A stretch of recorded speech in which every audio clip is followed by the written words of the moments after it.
It's episode 323 of The Platformers, a show about games and nerd culture, and I am the hope of the universe. I am the answer to all living things that cry out for peace.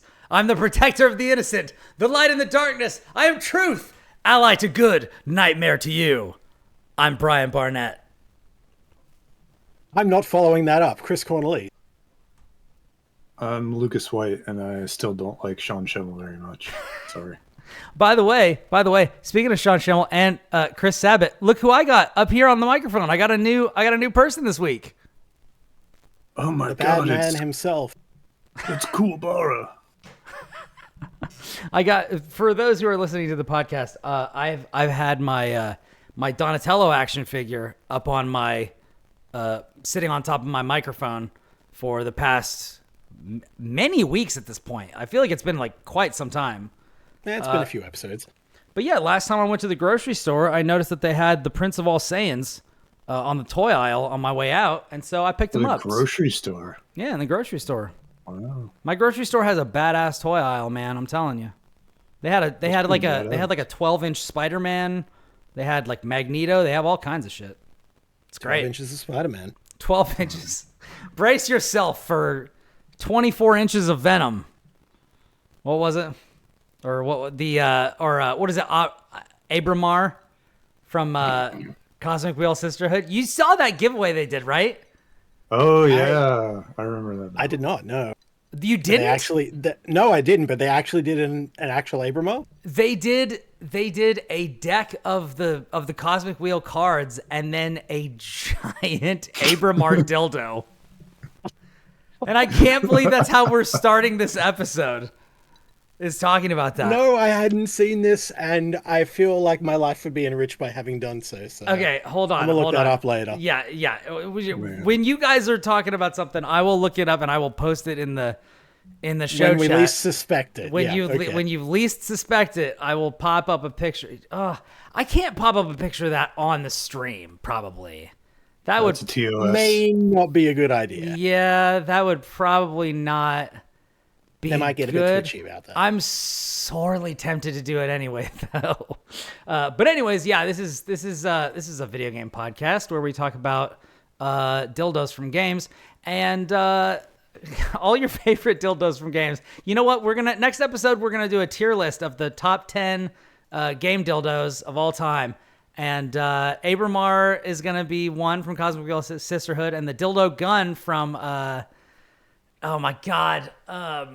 Saints Row is going to be one of them. I was just thinking, what the dildo bat, the penetrator or something, I think it's called. Oh yeah, that's in GTA, isn't it? Or was that in Saints Row? No, it was in Saints Row. Okay. It's the big purple dildo bat. Because they also have a dildo gun where it shoots them, which is amazing. It's like a Gatling gun, but it shoots dildos. That was in. I think that sounds too ridiculous to be anything but 4, right? Like maybe. I don't remember. Actually, that might be the one that actually got removed in Australia because, our government is Puritan, so... I can't believe they actually censored something in Saints Row 4 to the point that the Australian version is slightly different, but that means I can't play co-op with anyone outside Australia as a result. No. So I tried to play with, one of my MMO buddies, and we couldn't do it. It was like, fuck. We are 4 minutes in, and we've already had multiple dildo references in this episode. Look, I very explicitly mark explicit content when I edit this podcast. All right. Yeah. Also, I've had just enough of this cocktail that when I was typing it into the topics and timestamps, which of course I do because I'm the showrunner, I accidentally typed Dilsos. Which, what is that? Who knows? But you know what? I'm just gonna leave it to the left.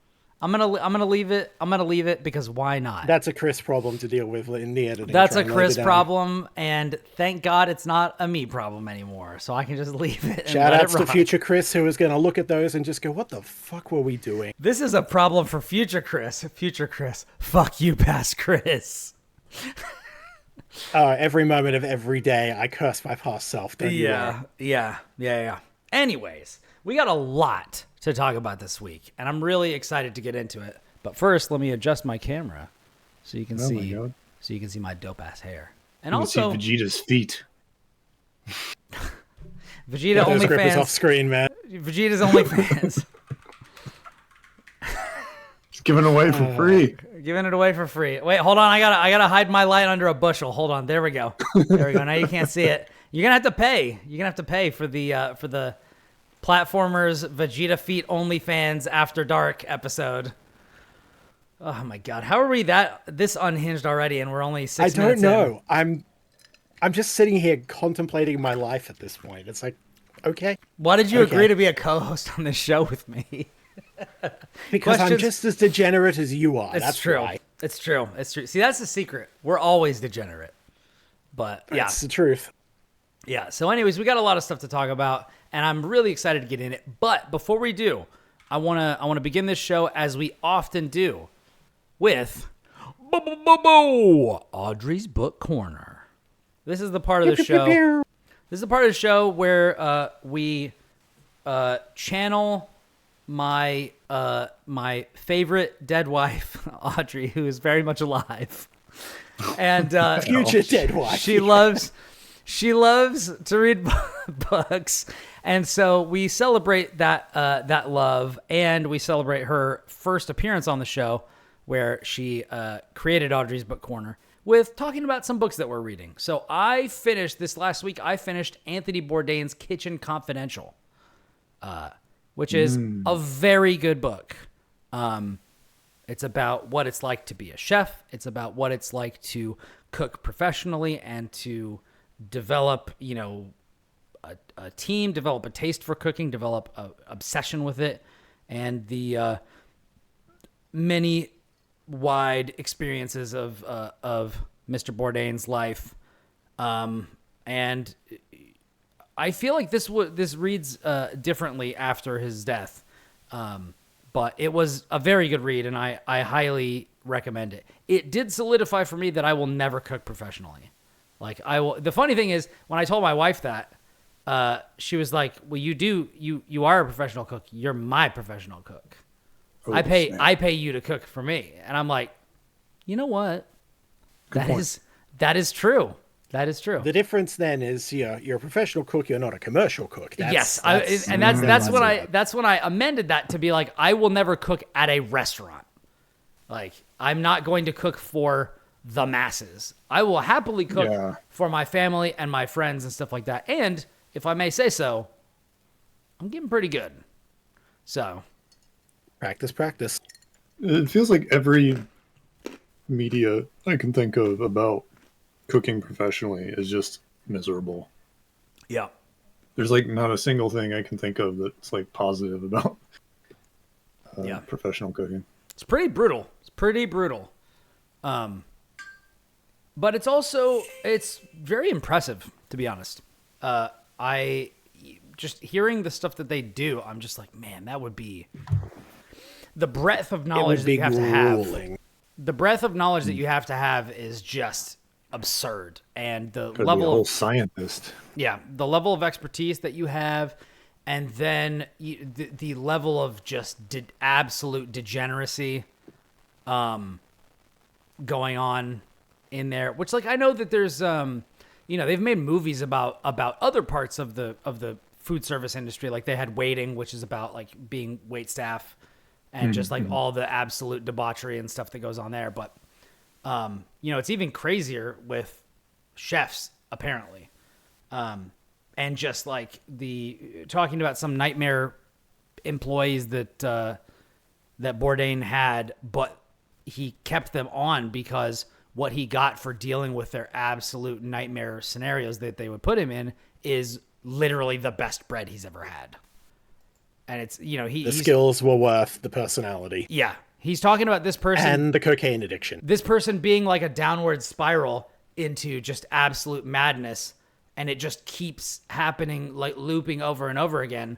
But this guy makes literally like it is like a contact with the divine when you eat this guy's like pizza crust and stuff. Like, it's just the best. All of the stuff that he does that has bread, like, he's got all kinds of weird science experiments that are like corrupting corners of the kitchen and stuff.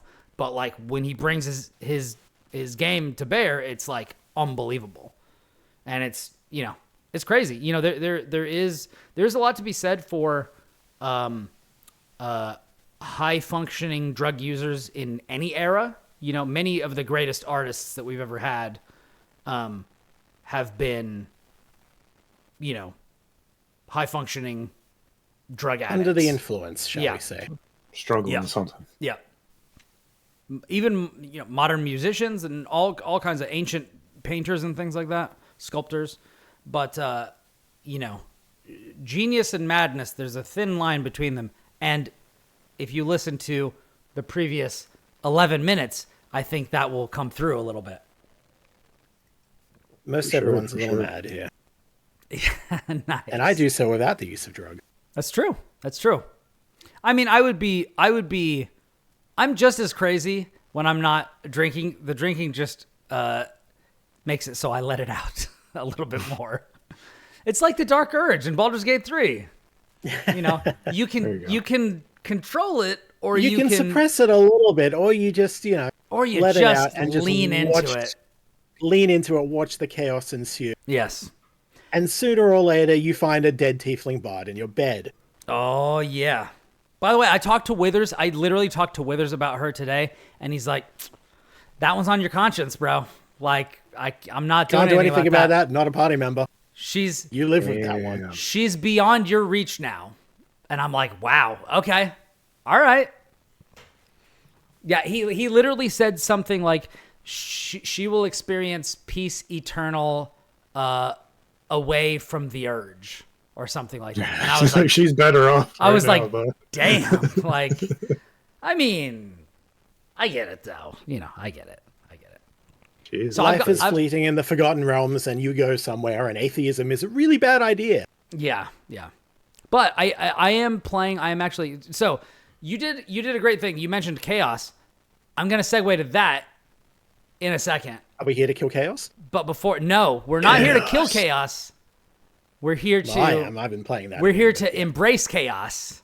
Okay, embrace the chaos. In another medium, but I have been playing Baldur's Gate 3 co-op for the first time. Hey. And it's a lot of fun. And I've come up with I'm playing with the lead music writer of my band. And things have already gone we're like an hour in, and things have gone so far off the rails. It's insane. I didn't understand. Yeah. I didn't think that it would go this crazy. It can go so wild. But there's also like a lot of headcanon weirdness going on. And so I've also developed like a backstory for my character, because his name is Colton. He and his cousin started playing, and then when they got down off of the Nautilus, I joined the game.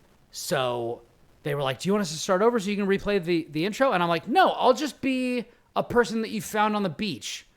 And so I've got that. And then I was like, okay, what's the backstory of this? And then I started thinking about it, and I was like, oh, I got some messed up stuff that I can do. And I've already framed him for murder and a bunch of other stuff, and we're barely into the game. And we've killed 2 potential party members already, and stolen all of their shit. It's amazing. I'm having a blast. And it's also, between that and writing guides, again, for Baldur's Gate, it's really gotten me back into it. And so I started up, I'm continuing my good-natured Dark Urge playthrough, where I love the urge, but I'm also not gonna let it keep me from experiencing things. And then my other one, where it's, I named this character The Only Urge, and it is every single opportunity to embrace the urge, I'm doing it no matter what it costs me. And I'm leaning literally as far into it as I can, and it's mad. Like, I think it's probably going to end up being a solo playthrough of this game. You don't make a lot of friends doing that. Yeah. And the friends you do make, yeah. you wouldn't expect. Yeah, yeah. Like, how far have you gone with the Dark Urge? Have you gone to Act 3 of it yet? Or... No. Okay. I am at the end of Act 1 with my good-natured Dark Urge. I say good-natured. That's not really the case. But like, I'll put it this way: my full party Dark Urge, Right. where it's like, yeah, I'm not gonna. If you can be of use to me, I'm gonna stifle the urge. And then my other one, which is, I'm literally like any inkling that I have, I'm following it to the fullest extent, and I'm just seeing where that goes. Which I imagine is going to leave the Sword Coast with a population of 1 by the end of this game. But yeah, that's, they'll rebuild. Yeah. This is hardly the first time Baldur's Gate has been destroyed. It's what they do on weekend. yeah. But anyways, I've been having a lot of fun with that. But when you said Chaos, that was a perfect segue to I've been watching the Netflix series Chaos. Have you guys seen this? I have not. Haven't heard of Okay. it. This is you haven't heard of it? No. I have Okay. not either. I don't keep up with this stuff. So Okay. I don't Completely either. fresh. I don't either, but we randomly got access to Netflix, and so I was like, all right, my wife pulled it up. I started watching it. I was like, oh, hell yeah. It is basically a modern era retelling of Greek myth inspired by Baz Luhrmann's Romeo and Juliet. okay. It is, Fetch me my longsword, ho! Out comes the shotgun. yes, yeah. But Jeff Goldblum is Zeus, Oh my god! Yes. and let me tell you, he is so good. He is so good in this role. And like a bunch of other people, it's the story of Orpheus and Eurydice. The Fates are in it. Eddie Izzard is As one of the I Fates. want to be. Oh god! Yes. This sounds amazing. Yes, and he's doing it. He's doing it in drag, As he does. which is great. The Furies are in it. Ariadne is in it. The Bull of Minos is in it. Like it's full on. It's really good. It's really fun, and it's just super silly. Dionysus is one of the main characters. Orpheus and Eurydice are the other main characters. Zeus and Hera and Poseidon and Hades and Persephone, all those characters, they're all in it. See, you're describing this and you're describing the real people acting it, but I can only see the Supergiant designs in my head.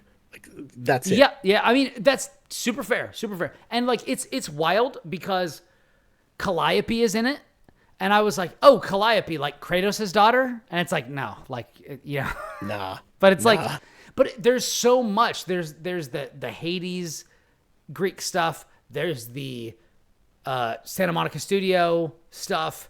There's there's like all this, there's the Ready at Dawn stuff. There's like all this stuff where Greek myth has been kind of retooled and things. And it doesn't really concern itself with that, but it does concern itself with how it concerns itself with race relations. It concerns itself with politics. It concerns itself with the despotism of deity. It's really good. It's really good. And it's a lot of fun. And it's totally ridiculous and over the top. I highly recommend it. It's really good. Chaos, Kaos. Which if you know anything, it could mean something. Still just picturing the Supergiant design for Chaos in my head. Yeah. Both of them. Hey, They're awesome. I'm wondering if they're going to do anything about that, because there is a prophecy in the show that everybody is worried about, and it has to do with chaos. Well, that's just a Chekhov's longsword right there, isn't it? Yeah, isn't it? Yeah. So I don't know, but it should be good. I'm excited. I've watched like 5 episodes or something like that. But how many is there? And maybe, is it like complete or just like more. first season? Or the first season? Hold on, let me see. Chaos.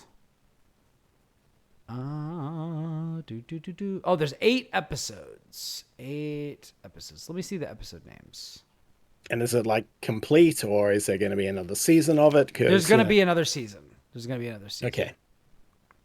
Hopefully it actually gets made and completed, because that's the worry going into any TV show nowadays.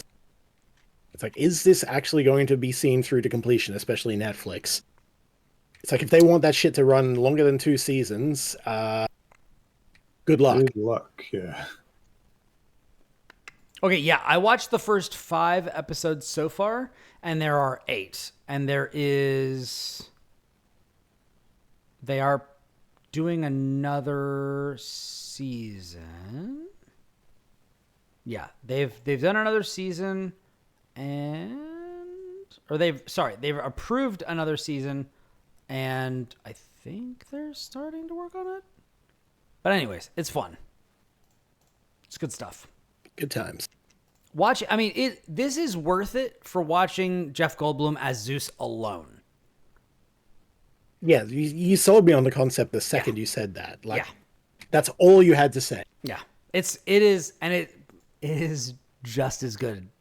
I'm gonna be real with you. It's probably better than you're imagining it. His performance as Zeus is probably better than you're imagining it. It's really good. It's really good. I mean, if you know Jeff Goldblum, you know he loves chewing on the scenery, and they give him so much fucking scenery to chew in this show. It's awesome. It's awesome. Well, if you're going to cast him as Zeus, then, You gotta do something with it. All right, I've been talking for a while. Chris, what you got? Oh, boy. Do you mind if I sit here and talk about the new WoW expansion for a bit, I suppose? Oh, my God. Please bore me to death with it. Oh, I see how it is. Fine. No. I'm just doing this because I'm in my spicy mode. Don't worry about it. Yeah, no, it's fine. It's fine. So, we are now... Hey, Chris. Hi. I love you, dude. Keep Right it back at you, bro. Keep it going. All right. So, as of 2 weeks ago, the proper early access hostage launch, etc. of The War Within, the latest World of Warcraft expansion, dropped. I did not buy the early access because I did not need the extra 3 days, and leveling is really, really easy these days. And I can say that because in the 2 weeks of not even playing that hard, I've got 3 characters to cap. It's really easy. So, it's another WoW expansion. There's not a hell of a lot to say at its core. If you know, but there is a little more going into it, because this is the first one where they're like, hey, we're trying to take the story seriously now. It's like we saw... Oh, now they are. Okay. Now they are. Genuinely. So, the story was always an afterthought in WoW. Like, they tried things with it. They did want to do well with it. And there are times where it lands. There are times where it doesn't. There's plenty of times where they just toss that shit out for the sake of either gameplay or rule of cool, or because a different writer came in and decided, hey, I'm going to, fail at writing a novel and then just force that into an expansion and make you all deal with it for a while. Hi, Shadowlands. We don't talk about that anymore. Seriously, it's so incongruent with the rest. I could just sit here and rant about it. Blah. Endwalker still works. Anyway, I had to get that in there. So, but yeah, so last BlizzCon, Chris Metzen took to the stage and all right, we're going to do something. He's losing his mind over there. I'm worried now. You got something you want to share with the class, Brian? Oh, no. Check the platformers chat, but when you're done talking about what you're talking about. You posted the dildo. You fucking posted the dildo. Of course you posted the fucking dildo. Perfect timing. Lovely. Amazing. Incredible. Girthy, one might say. Where was I going with it? Right. War Within. Okay, so... Hey, don't let me distract you. I'm distracted, man. How do you not?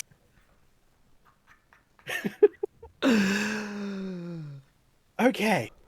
Anyway, the point is, Chris Metzen took to the stage, is like, hi, I'm back. I'm going to announce not 1, but 3 expansions this time, because there is a continuous storyline that we want to tell throughout all of them, which is, vaguely remember this. Yeah, so they're calling it the World Soul Saga, and it's focusing on the world soul of Azeroth, because planets are sentient in this, to an extent.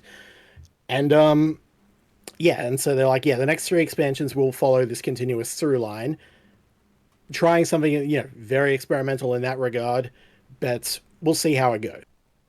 So fast forward to current day, where The War Within drops, and it's the first part of it, and so far it's pretty good. I'm not going to say it's, like hitting the absolute highs of FF14 or whatever, but given that, this started development as a different thing entirely, and then they kind of pivoted when Metzen came back, looked at it and went, Danusa, you fucking suck, get out of here.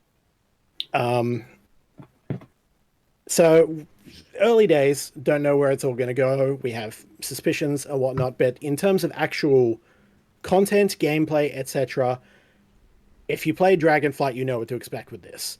Similar kind of vibe. A lot of what they did systems-wise, they set up in Dragonflight. They've expanded on, the given classes a bit more, fun stuff with hero talents, which are mostly passive, just little flavor things, but you hit pretty hard with some of them, and it's good fun to tinker with those. And, but basically it's just, it's another WoW expansion. You know what you're in for if you're in here at this point. And I can't really weigh in on it fully because the first season, like, they don't drop the raid on day 1 or anything anymore, or any of the mythic dungeons or high-end content. They save that for week 3. So, in a couple of days, I'll be getting started on that, and my guild will be hitting up the raid and everything, and we'll see how it goes. See if that lands. But, so I've just been doing that, but I've thoroughly enjoyed myself. Like, I think a lot of the early storylines are, pretty decent. There is one in particular. If you know, the Morning Rise quest line in the Isle of Dawn. If you haven't done that as a WoW player, go check it out. It's seriously like some of the best written quests they've ever done. Holy shit. Really great. But, and then the main storyline, a lot of it is just kind of, they're kind of like doing setup for what is to come, both in the raid and just larger things. It's like, here is the setup for these characters and these zones that you will be spending the next 2 years fucking around with. Things will unfold. Stay tuned, watch this space. But the major thing is that there is actually an antagonist who is reasonably interesting and isn't just going to get offed at the first opportunity. Because, she's probably not dying for at least another expansion. So that'll be interesting to see how that unwraps. And she's pretty cool. So I dig it. So currently, overall, very positive on the start of The War Within. It's a good time if you play WoW. It's a decent time if you want to jump back in, but probably don't, because, God, MMOs take so much time. I love them. I really do. But, Jesus. Yeah, they really do. But that has taken up a good chunk of my time at this point. Just effectively getting the last minute prep done before I start the grind in earnest and actually, push the high-end stuff, relatively high-end stuff. I don't do mythic raids or anything. We're not that hardcore, but I take it as far as I can. Nice. Good stuff. Right on. Speaking Lucas. of taking it as far as I can, that goddamn dildo.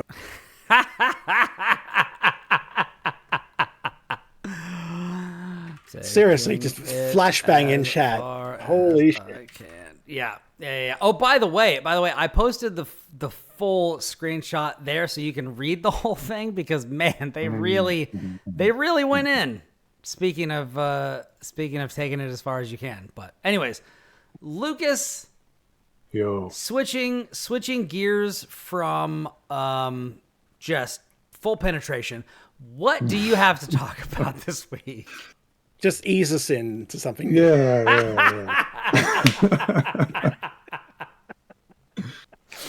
Oil us up before your topic. Give us the foreplay. Oh my god.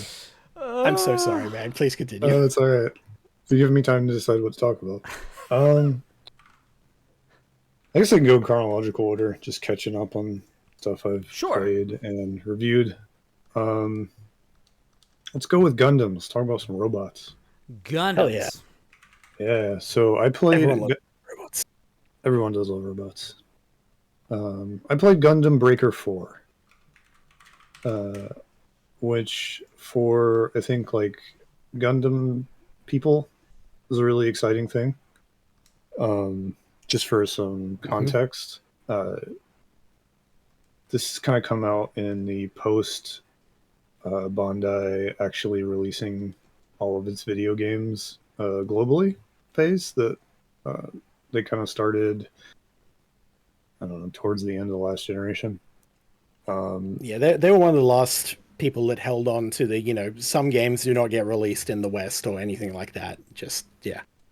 Yeah, especially because like a lot of the stuff they're doing is like Gundams and Super Robot Wars and like Kamen Rider and stuff that's just like Licensing hell, let's not even bother. yeah, was at least conceptually difficult. They haven't really talked about what changed. My suspicion is just people in Japan stopped buying video games.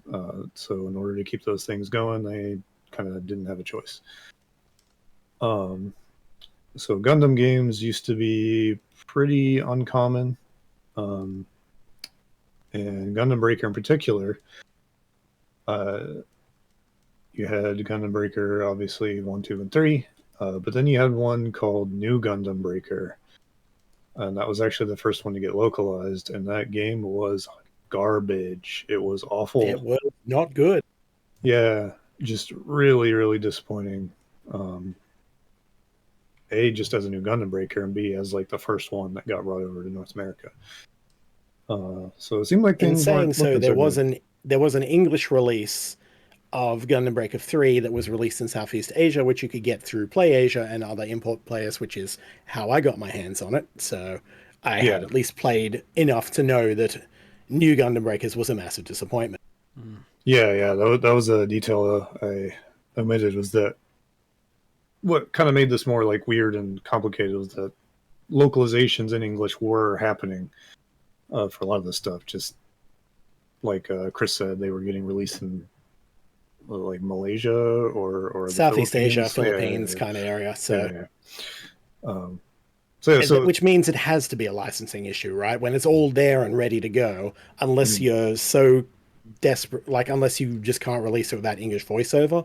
Maybe that's it, because it's still in Japanese voiceover. Not that it matters that much, but I don't know. It must be a licensing thing. I digress. Yeah, it is the easiest answer.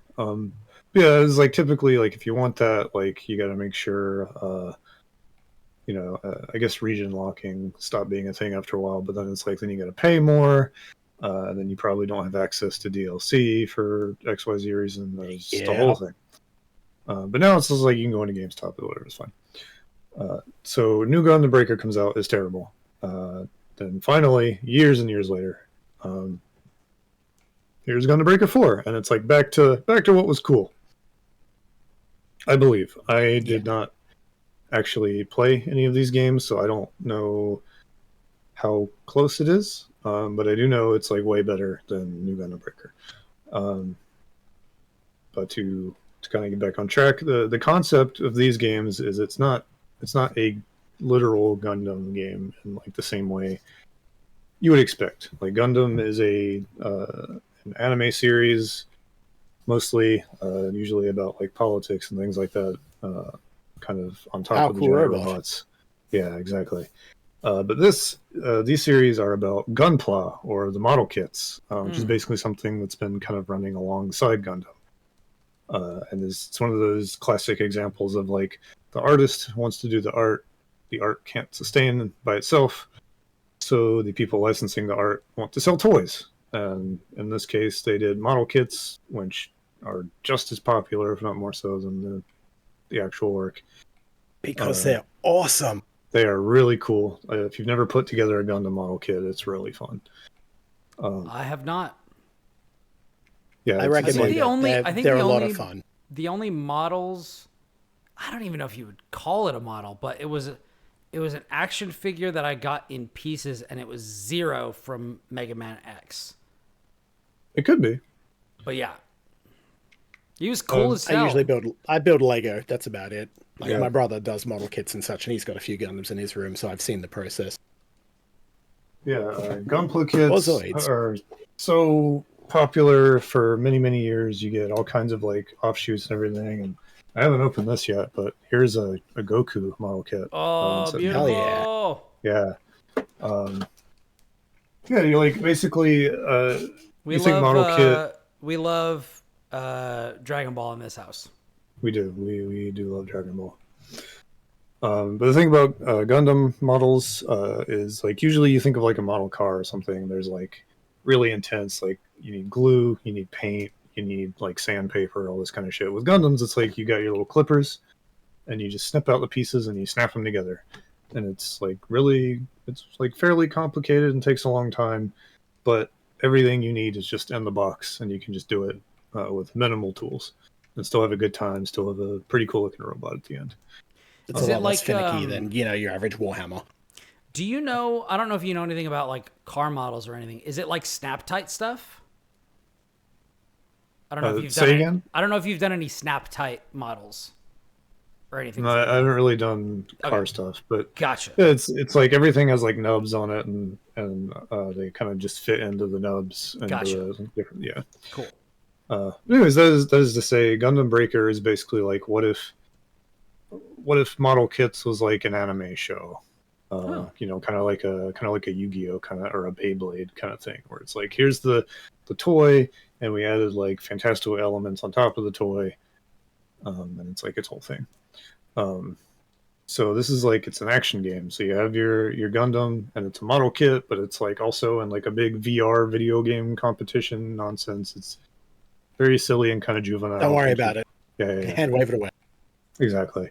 But the really cool thing here is like they take it, and it's not just like Gundam action game in different contexts. It's like they take the concept of putting Gundam model kits together, and they're like, what if this was like a video game, but still literally Gunpla kits? So most of the game is actually putting your kits together. So you like start out with your basic Gundam, and it's like the Gundam from the original series, but then it's like you go out and you fight some enemies, and so you go through this mission, and then like at the end you go through like, oh, what are all the parts I found? And it's like arms and legs and heads and like torsos and backpacks and weapons, and you can go into this whole other creative suite mode and just put it together. And not only can you put the parts together, you can like really, really get into the visual aspect. So it's like, I have this arm, I want to change the color. And then it's like, here's, I don't know, 6, 7, 8 different nodes for the colors. So it's like, oh, like each little piece of the arm has its own color that you can do. And then Very intricate paint jobs and decals and all the good stuff. Yeah, you can also choose to like basically do weather grading. So it's like how much like artificial damage can I put in this thing? It's like how I can make it look old, I can make it look rusty, I can make it look beat up. Like in real life, people like blast the things with like sand or whatever to make them look like old used war machines.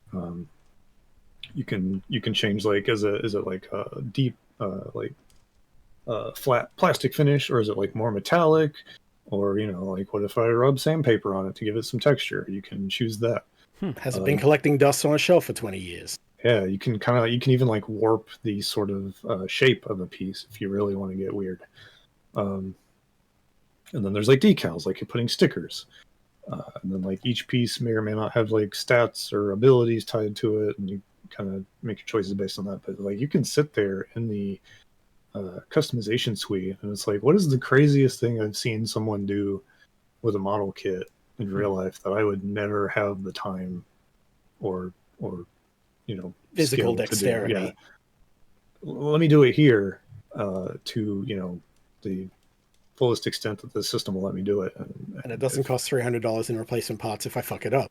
Exactly. And it's like if somebody's done it, and there's like Gunpla competitions and stuff, even like North America, that's caught on that much. Like if someone's thought of it and shared it somewhere online, like the developers of this video game were like, yeah, we're gonna put it in there. So you can have just the coolest looking Gunpla kit as your guy, or you can just go complete like Street Fighter 6 lobby nightmare fuel mode if you want to even a further extent than is possible in that game. Soul Calibur custom character creation. Yeah. You can just sit there for hours and hours and hours. And then you like take it on your next mission and get new parts. And, it's like, well, do I want these? Do I not want these? And, all right, I'll put a new arm in, and you can just copy and paste like the settings onto that arm if you don't want to like lose your theme or whatever. And then in 4, they take it a step further. Not only do you have your suits that you make and your designs, but there's a diorama mode where you can arrange multiple Gunpla kits and like props and VFX and stuff and just make a whole scene that definitely wouldn't be possible in real life, but it's still based on real life things that you can get. You can get like stands and other little like physical VFX kind of approximations and rearrange things, but it's like, what if all the wires were gone, kind of thing. And yeah, you can just really go like as deep into it as you want to with this thing. Really impressive the level of detail they go into.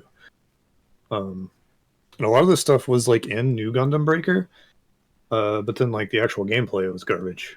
So here they're like, oh, let's bring it. It was like they were trying to do like a weird arena fighter kind of thing, because that's what anime games do for some reason. And it's also a very Gundam thing. Yeah. Right, because there's like the versus games, which are actually like good arena fighters. Yeah. Yeah. But here it's like, I wouldn't say it's like Dynasty Warriors, but it's kind of like a loosey-goosey kind of like just mash the buttons if you want. Although there's like, you can do like air combos and stuff.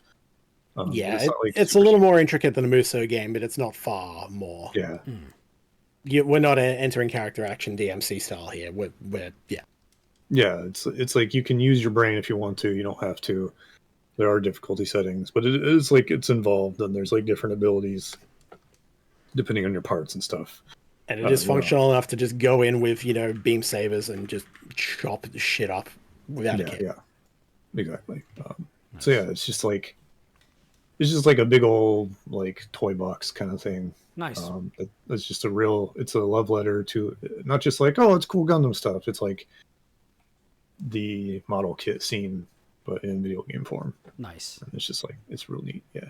Yeah, it's a really fascinating spin-off of like, a piece of culture of a piece of culture. And it's kind of interesting to, think about and observe. And it's like that has taken on a life of its own, to the point that it gets that. Because there's not really anything quite, like I mentioned Warhammer earlier, and that's probably like the big equivalent for, like Western model kits and such. People love their Warhammer, we love that setting and everything, but I don't think there's anything that goes quite into the level of detail and love of the actual miniatures customization as Gundam Breakers does for the Gunpla scene. It's fascinating. Interesting. Yeah. So like it's an easy recommendation for people who like Gundam, and it is a like no-brainer for people who actually like putting the model kits together. Like I'm never gonna have the time or energy or interest to dive into it, but still like the basic loop of like, oh, I get new parts and get from this Gundam that I recognize, but what can I mix and match, and what cool new weapons do I get, and all that kind of stuff. It's still really fun. It's like, it's one of those like you get from it what you put into it, but also like what that means.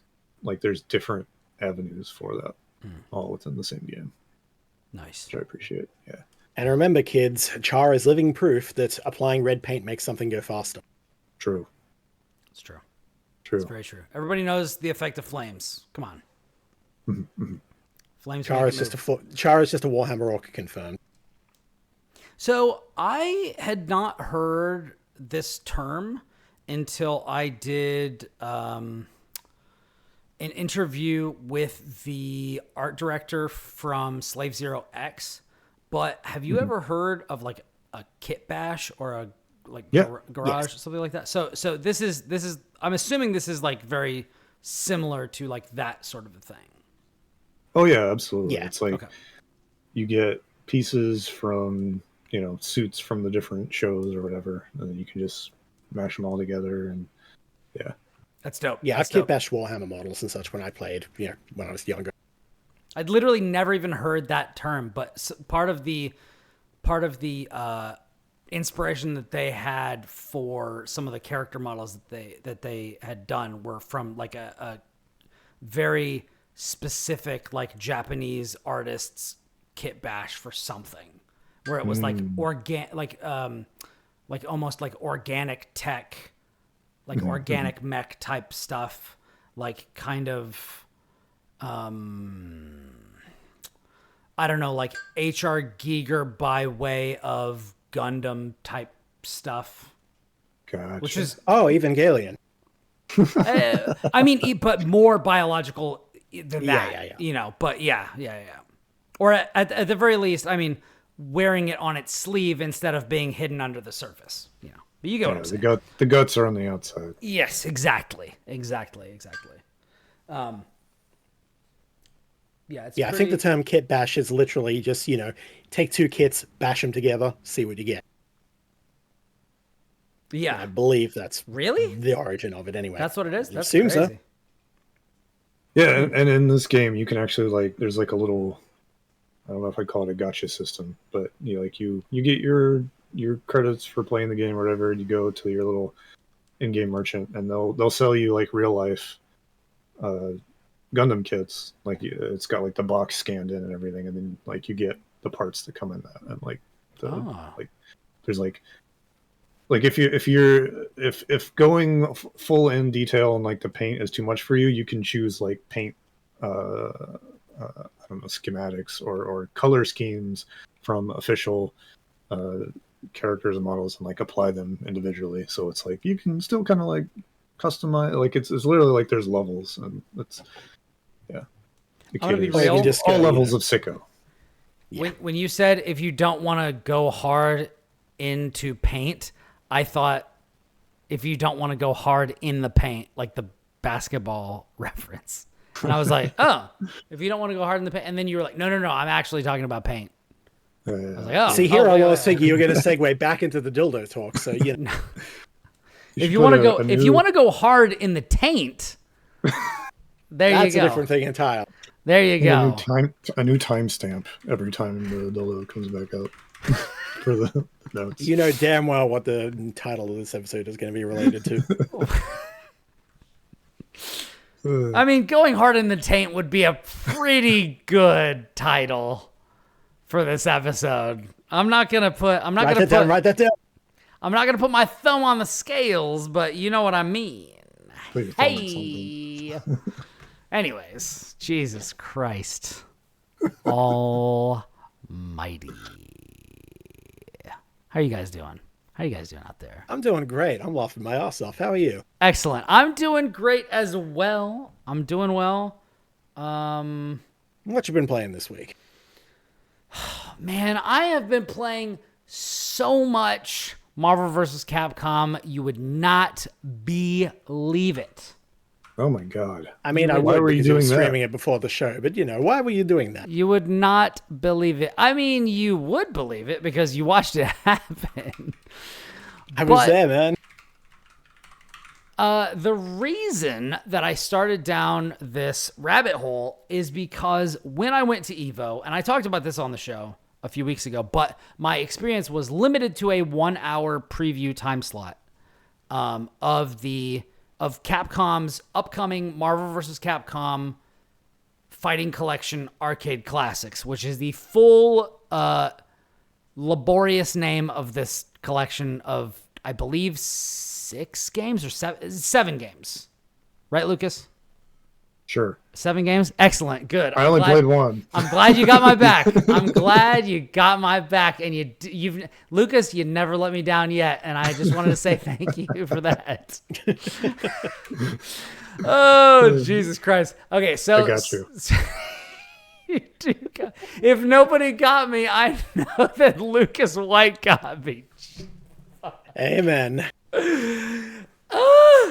Anyways, so the Marvel vs. Capcom, yeah, it is 7 games. So the Marvel vs. Capcom collection is coming out very soon. The embargo just lifted today, so I can talk about it. I've been playing every game on the Marvel vs. Capcom collection except for one. And so just so you know, the Marvel vs. Capcom Fighting Collection Arcade Classics has 6 games. Oh, excuse me, 6 games plus 1. So it is 6 fighting games and then 1, I believe, like side-scrolling beat 'em up or something.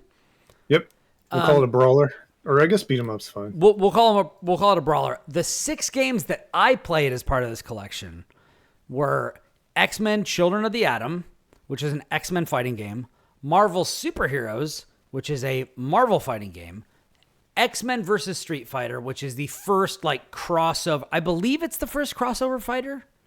I don't know if I believe so. I don't know when Capcom versus SNK came out. But X-Men versus Street Fighter, I mean the first like huge, big notable thing. Then Marvel Superheroes versus Street Fighter. Then Marvel vs. Capcom, then Marvel vs. Capcom 2, the Icon. And then the game that Lucas played, which is The Punisher, which is the a game that is included into this collection for reasons that I'm guessing they just couldn't figure out where else to stick it, but they wanted to bring it to the modern day, and so that's why they put it in here. I don't know. Yeah, I mean, they had the beat 'em up bundle before. I'm guessing it's just because like Marvel's playing ball, so let's grab it since we probably couldn't grab it before. Yeah, super fair. Because when I talked to Matsumoto-san, he was talking about how like they at Capcom have been talking to Marvel for years about like when they could bring this stuff forward, and Marvel a couple of years ago was finally like, all right, let's do it. And so they were literally asking, when's Marvel? Yeah. And so I've been playing a bunch of all of these games, which also led me to jump into Ultimate Marvel vs. Capcom 3, and as of 2 days ago, Marvel vs. Capcom Infinite. Because once I got started down this rabbit hole, so a little bit of backstory, let me back up a bit.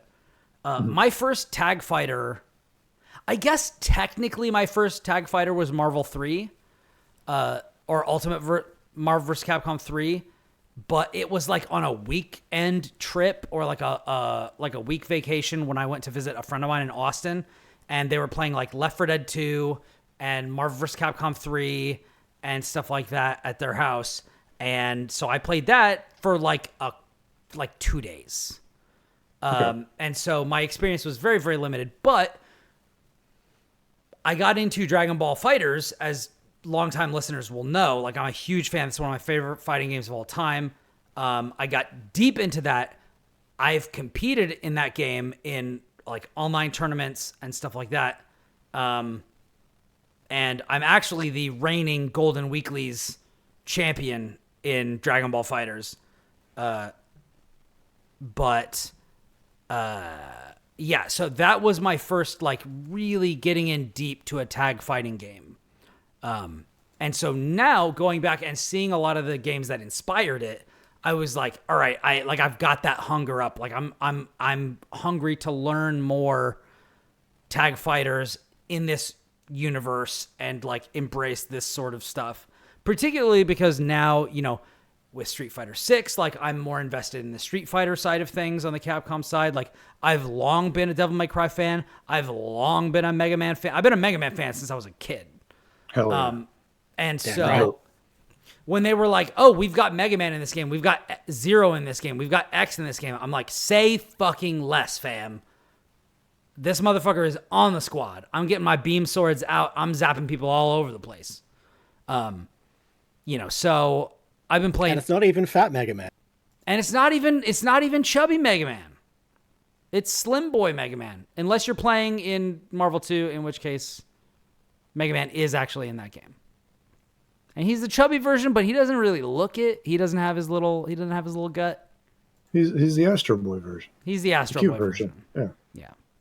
He's I think one of them had a playable role, but I think that that was Tatsunoko versus Capcom. Never mind. Roll is in Marvel vs. Capcom. Oh, okay, cool. And her theme Surfbot song is dope. And Surfbot is as well. Yeah. I had a copy of the first Marvel vs. Capcom on PlayStation, and that was one of those games you could pop in a CD player and listen to the soundtrack. Wow, that's so cool. The PlayStation Black discs were awesome like that. Yeah. And Roll's theme is just so good in that game. It's like that, and then I think Mega Man Legends also had some like really good vocal music. Oof, what a time for the Blue Bomber. It's wild, man. All went out for Legends 3. Rip. Never forgive, never forget. He's still on the moon, goddammit. Yeah. Pune certified fraud. Certified fraud. Certified freak. 6 days a week. On the 7th day, he rests, just like God. But yeah, so how's Marvel hold up these days? Man, let me tell you guys about the Marvel vs. Capcom Fighting Collection Arcade Classics. This shit slaps so hard, it's kind of ridiculous. Like, there've been, I've seen some people popping their ratings out there. Let me just say, this is a certified catch the fever on the platformers scale. I don't know that I would give it a 10, but it is 9-ish, 10-ish. It's really all you could ask for from these games. They have training modes where you get frame data on these specials. You get all kinds of stuff. There's more ways for you to lab. I beat the arcade modes of Marvel 2 and Marvel 3 as well. I'm working on Marvel Infinite right now. Those bosses are all bullshit, like just completely. I don't know if I guess you haven't done it now, but did you play like Marvel vs. Capcom 2? Like the arcade playthrough or whatever? There's a 3-phase boss fight at the end, and it is fucking horseshit. And it's really hard. I played those two on various means. Yeah, that's one of the reasons I would say like I prefer Marvel vs. Capcom, the first one. Is can actually like play through the arcade mode and like have a reasonable chance to beat the stupid and not get SNK boss walled at the end. Yeah. But the good news is that there are save states in this game, so you can definitely and when you hit like continue, you can just continue from the boss. And so I was able to do that. I played my team in Marvel vs. Capcom 2 is Magneto, Iceman, Akuma, I think. I also messed around with Spider-Man some. But I was playing around with a bunch of people like that. But yeah, so I played that. I played in X-Men vs. Street Fighter, I play Iceman. In Marvel 1, I'm playing some X-Man, and then if Akuma is in it, I'm probably playing him. And then, from there, it's like, okay, are they not in there? Maybe I'm playing Mega Man or a character from Mega Man or something like that. And then as we get into Marvel 3, I've been picking up, I play Zero Virgil with like maybe Magneto or Doom in the middle or something. And I've been firing up Marvel vs. Capcom Infinite, where I'm playing Zero and maybe Dante or Zero and Ultron. But I'm not sure about that. But it's just, I've been on the Marvel vs. Capcom train hardcore for a while, which is great because they all work on Steam Deck. So it's really awesome. Like the whole collection, you can play it on Steam Deck. It's great. It runs fantastically. I've got my little dongle or whatever, and I plug my leverless controller into it, and everything is gravy. It's beautiful. One thing that I really appreciate about this series is that each one, now that they all have rollback netcode, you can kind of go into which one gives you what you want. So if you just want and none of these are like grounded, realistic grounded, but more grounded than the nonsense that is to come.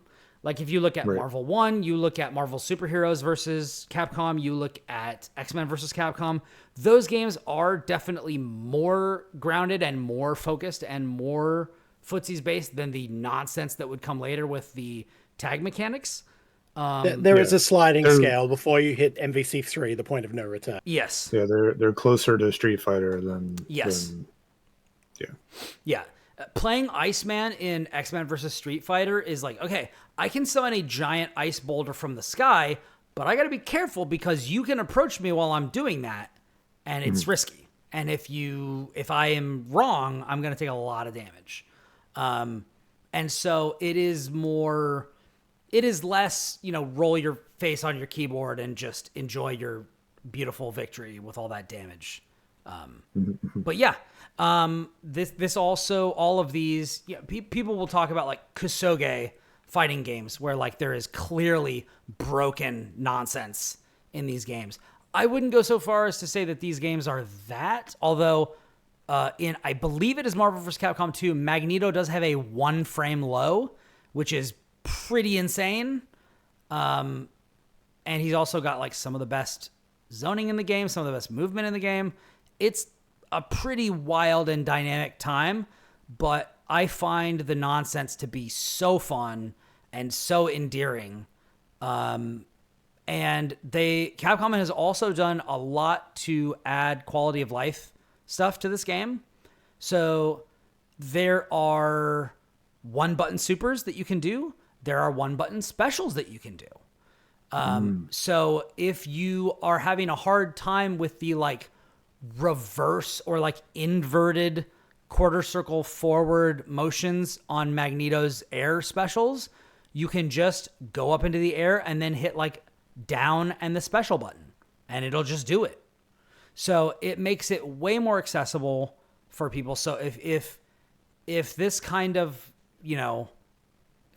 it's hard to call it straight up archaic, but if this older, more impenetrable style of fighting game is intimidating to you, I will say this collection was made with you in mind. And they gave it the Granblue treatment. Yeah. And you don't have to use that. I don't know that there are any penalties for using it, but you do not have to if you want to learn the way to do it properly. You can absolutely do that. All of the classic inputs still work. Some hay has been made about some of the localization changes that they have made. I wrote about this in my piece on GameSpot, which is, I believe it is called something to the effect of Marvel vs. Capcom Fighting Game Collection is a continuation of our current fighting game golden age. Because that's how I feel. Like, I feel like we are getting so many things that we want. We've got Guilty Gear from XX to Plus R to Exert and Rev 2 with rollback. We've got all the modern games that are coming out with rollback. We've got Tekken 8. We've got Strive. We've got Street Fighter 6, all with great netcode. And you can play people from all over the world. We've got all these old games being remastered and brought into the forefront, with rollback netcode and a bunch of quality of life stuff. I know Lucas is going to get into like some really cool stuff that they added in the museum section in this game or in this collection.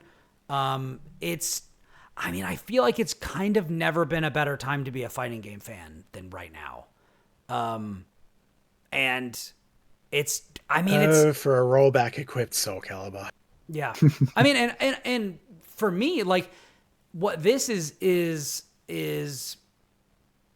getting to me after having played this and then Ultimate Marvel 3 is like, man, I really want a rollback patch for Ultimate Marvel 3 because like of all of these games, like I still feel like Marvel 3 and Infinite from a gameplay perspective are my favorites still, but they all give different things. So like if you look at, I believe it is Marvel Superheroes versus Capcom. I might be wrong about this. There is an earlier game where before Marvel vs. Capcom Infinite, where one of the added things that you can do in this game is channel one of the Infinity Gems and use those abilities in combat, which then was taken out of all subsequent games until Infinite, where it's now back to the X-Men versus Street Fighter, Marvel vs. Superheroes versus Street Fighter, like 2v2 mode. Because Marvel 2 and Marvel 3 are both 3v3. Right. So in Infinite, you pick a team of 2 characters, and then you choose one of the Infinity Stones, which have like different effects that you can do. And that is in one of the earlier games in this collection. And so seeing kind of the progression of, okay, we're going to have a grounded game. Okay, we're going to have a less grounded game, and it's a tag game, and we're going to add this Infinity Gem mechanic. Okay, we're going to take the Infinity Gem mechanic out, and now it's a 3v3 game. Okay, now it's a 3v3 game, and, we're adding, X Factor or something in Marvel 3. Okay, we're not doing 3v3 anymore. We're going to do 2v2. We're going to bring back the Infinity Gem mechanic in Infinite, but the art style is atrocious. So, whatever. It's many characters nerfed, as you pointed out earlier. It's like, it was done for MCU tie-ins. Yeah. Like, 100%. No X-Men anywhere to be seen, even though X-Men is literally where this series started with X-Men versus Street Fighter. But yeah, that game came out at like the worst possible time, where it was like peak MCU. Yeah. Peak MCU, and just before we really hit the golden age of fighting games. Yeah. So it was still just kind of, everyone was really miserable with it all. It was like, Marvel was like, you need us more than we need you. Yeah. Yeah. Which is a shame, but, And then Oxys was like, bet. And, when I talked to Matsumoto-san at EVO, he was very clear, like, they are interested in doing another Marvel vs. Capcom game, but people are going to have to speak with their wallets on this collection. So if you want to get another Marvel vs. Capcom game, buy this collection and tell Capcom, hey, we want a new one, and we want it to have X-Men in it. And if you go read my interview, you'll see what he said when I talked about my favorite superhero being Superman, because I wore this shirt in the interview. I did not actually plan that. I just happened to wear this today. You just walk in the room and everyone's just staring at you. Yeah. Well, it was weird. I was like the only superhero that I like more. Oh, this isn't the Injustice 2 discussion? Oh. The only superhero that I like more than Spider-Man is Superman. So. But yeah. I just wish that Spider-Man played better or felt better in these games. It's a goddamn I like Spider-Man in Marvel 3. You like him in Marvel 3? I feel like he feels better in Marvel 2 than 3, even though he has more special moves in 3. I don't know. It's wild. I don't know why. Indeed. So just to kind of transition a little bit. So you played all but one game. I played that game and not the other one. Hell yeah. A perfect... hey, Lucas, this is why we're a great team. I played the weirdo game, and you played perfectly the balanced, as all things should be. Yes. Well, granted, a lot of that is because like I have a long history of like playing on MAME and playing these games on different platforms. So it's like I know these games. I like these games. I will play these games when I have time or whatever. But the one game I had not played before was The Punisher. And also like, to step back a little bit, when one of these comes out, the first thing I do is go to the museum. Same thing I did too. Yeah. And just like, I think I'm so grateful as someone who's interested in like history and stuff that people showed up for Mega Man Legacy Collection in the first place, because that was kind of the kickoff of all this stuff. The barometer for it, yeah. I bought it twice. Yeah, it's ironic a little bit, because like that wasn't the first time Capcom had done collections, or other companies had done collections, but that was the first time people were kind of like, oh, we want this, and we're interested in it as more than just having all the games on one disc.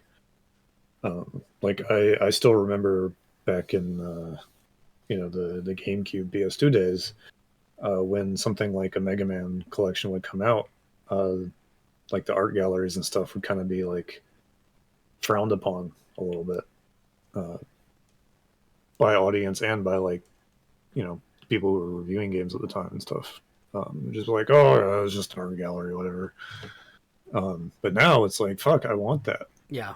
Especially because like nowadays, like starting with the Legacy Collection, the standard became like not just having, character art or whatever, but having like high resolution physical scans of early concept art and stuff. Yeah, concept Production art, designs. Yeah, design documents, boxes in a lot of cases. Although sometimes they have the system scribbled out.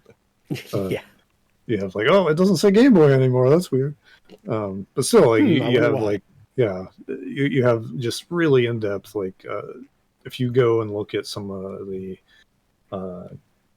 non-Capcom stuff, like the SNK collection that came out a while back, like some of the stories behind how they got their hands on those materials is just crazy. It's like, oh, we found this one guy who kind of lives in a remote rural area of Japan, and we found him and looked at him and visited him, and he just had piles of papers that he let us go through and scan and stuff. It was so cool to just go through. There was a really good one, just quick tangent, for the Command & Conquer Remastered, where there was like a video where the guy like went on a search to try and find the original tapes of all the cutscenes, like the actual FMV cutscenes that they did, and couldn't find them. He found like the closest they could get, and so they didn't get the original, so they couldn't fully upscale it. But it was such an interesting journey. He's like, I'm going through an old storage building belonging to EA, digging through old things from where Westwood's shit got moved, and it's like, that's so cool. Yeah. It's really good, and like you'll get drawings and stuff. And one thing that really impressed me was the sheer volume of images for each game.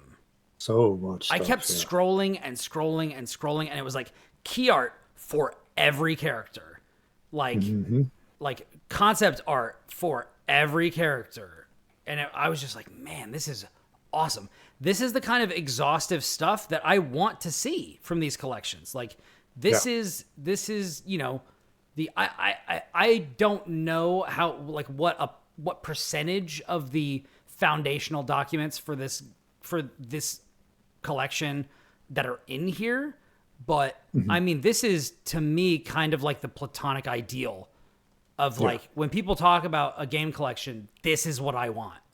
Like I want to see everything. I want to see the little napkin in the restaurant sketch that they did of Mega Man when they were like, we're going to put Mega Man into Street Fighter, and what would he look like, and what would his move list be and stuff. Like that stuff is so interesting to me. Yeah, 100%. It's like the games themselves I kind of have mixed feelings about, because it's like, oh, we want to bring Marvel back, and really Marvel didn't go anywhere. Like you can just play fucking emulators and not be, whiny about it. That's my hot take. You could. Yeah, and it's like, I get it. Like Marvel 2 Nintendo HD is coming for you, Lucas. Yeah. Like Marvel 2 HD is on my Xbox 360 hard drive, and it's basically stuck there. I understand, but having this additional context and all this art and stuff makes, for someone like me who's not afraid to boot up an emulator if I want to just play a game, it just makes it worth actually taking the time and diving into. That said, a game I had actually never taken the time to play on an emulator or anything is The Punisher. And holy crap, that is a weird game. It is so weird. My expectations were fairly reasonable, I think. I love Capcom's beat 'em ups. Captain Commando is one of my favorites. I love Final Fight. and the Punisher is in that lineage. You've got I was looking his name up because I only knew him as Akiman, but Akira Yasuda, like he's all over that. He's the guy that's been like the art guy for all those games. And you know, when you kind of look at Capcom's weird shared mythology, it does include Final Fight with Street Fighter, and so you can kind of look at those games as a whole. But like the Punisher is just doesn't feel like those games in a lot of weird ways. It's like they were really experimenting with stuff. In some ways it's hard to explain. Like you know, it's the Punisher, so he's got to have guns. So they'll have this thing where like he only uses his fists unless enemies that have guns show up, and then like his normal attack gets replaced by a pistol. Then you just like mash it, and there's like sort of targeting icons on the screen. It just feels awkward. But like he'll switch to his normal attacks if they get close.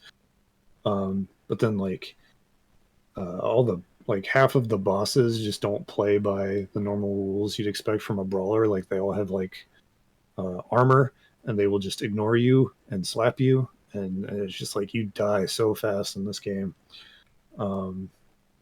And like when you get to game over, there's no like, oh, do you want to like continue and jump back in real quick with your quarters? It like goes to the scene where I forget the character's name, but it's Punisher's like buddy who's always like, you know, it's like his Alfred is like, oh god, I gotta patch the Punisher up because he's bleeding everywhere. It like cuts over to that where he's like beating his chest on his like ramshack operating table, and then he like comes back in, and it just like interrupts the flow of the game, and it's set to free play, so it's you can't avoid it. And then like I feel like I don't know if it's the case or not, but in my head, it's the only way it makes sense that it's tied in with the Dolph Lundgren movie, because the Punisher himself makes the weirdest noises. When he dies, he like yowls like Goofy from Mickey Mouse cartoons. He's like, it's so amazing. And like when you double tap to, in most games it would be like run, but he just starts like tumbling on the ground and rolling like you're in King of Fighters, but like it lasts so long, he just rolls around on the screen.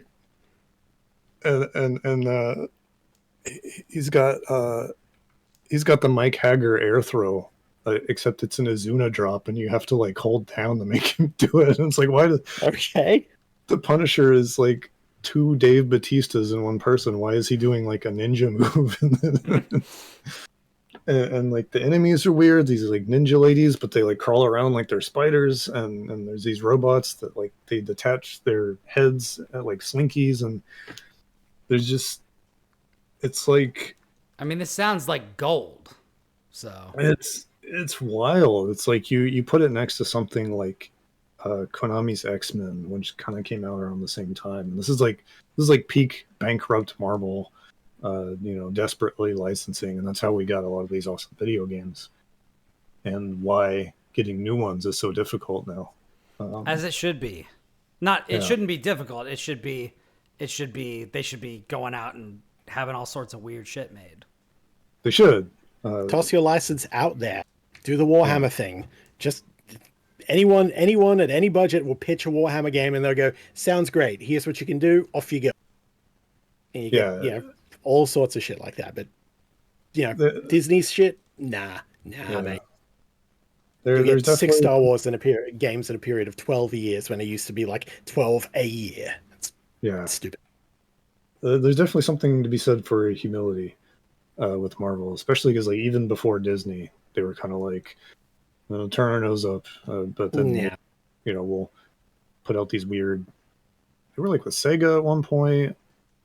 They moved to like, I forget. The early MCU video games were weird. That's a whole other. It's because they were still right on the cusp of, we do, you know, the licensed video game tie-in, like the tie-in to the movie and stuff. So they were just kind of on the way out as that happened. So it was a weird time. Also, soundtrack for this game, Yoko Shimomura, Holy shit. Wow. which is like clicking in my brain because I've got the Wikipedia page open. I remember thinking like, this stage sounds like Kingdom Hearts. That's weird. Now There's a I understand reason why. So yeah, Kingdom Hearts 10 years before Kingdom Hearts. Great. yeah.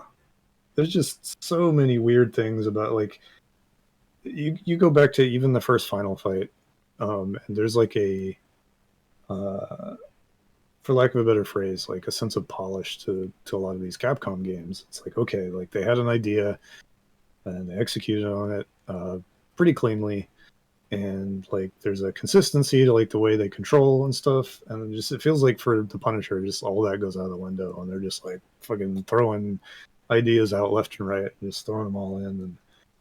And I think the difficulty part really hurts it, because like when I'm playing a brawler, I expect to have to continue and stuff because that's how those games were designed. But there's also like there's a rule book you can kind of play by with those games that make it more survivable. This game is just like, no, you're just gonna die over and over again. And Yeah. Punisher, more like punishing. yeah, it's weird. Like there's these robot enemies and they just don't care. And yeah, it's really cool that it's in here. I think it's also in one of those arcade 1-up cabinets, so this isn't like the first time it's reappeared, but that was pretty recent anyway. Obviously it didn't make the beat 'em up collection, so I'm guessing like I don't think this is like we might talk about this a little later. I don't think it's like a Castlevania situation where it's like, here's our bonus game of the set. It's like the other Capcom collections don't really do that. But it's probably a licensing thing again. Yeah, exactly. It's like we couldn't get it for the other one because we had to fight for a licensing thing. Now that we're getting The all games of them, industry can we throw this one in strikes there again. for the hell of it? Yeah, they saw an opportunity and they took it, and it's like, oh, that's cool. Throw the Punisher in here, and it, it's still, even though it's an arcade game and a brawler, it's still like a CP system game. It still has a lot of the same like kind of artistry to like the materials and stuff. So it feels like it fits in more than you would think aesthetically. But yeah, that's my experience with the Punisher. Nice. Yeah. Neat. Good stuff. So all in all, the collection is a rousing success. Oh yeah, one more thing. It's got screen filters, which is awesome. Ooh. Capcom did not used to do that very much, and it was frustrating. And now they've kind of wisened up to it. The UI is still annoying because they'll be like, it's like screen mode or something, and then it's like A, B, C, D, and it's like, thanks, I don't know. But in this one, you can press a button to like show the screen out without actually the menu. Preview it, yeah. Yeah, so you can actually see it. It's like different sort of like it's like different kinds of CRTs that you can choose from, plus the crappy filter that you don't want, which is the weird artificial smoothing. They should just stop putting that on. I don't know. Yeah. If I've learned one thing from Tom Cruise, it's that you should turn off smoothing. It's always bad. Yeah, it's not good. Yeah, together we have completed the game. You have assembled the Infinity Gauntlet. We have. And you can play as Thanos if you want.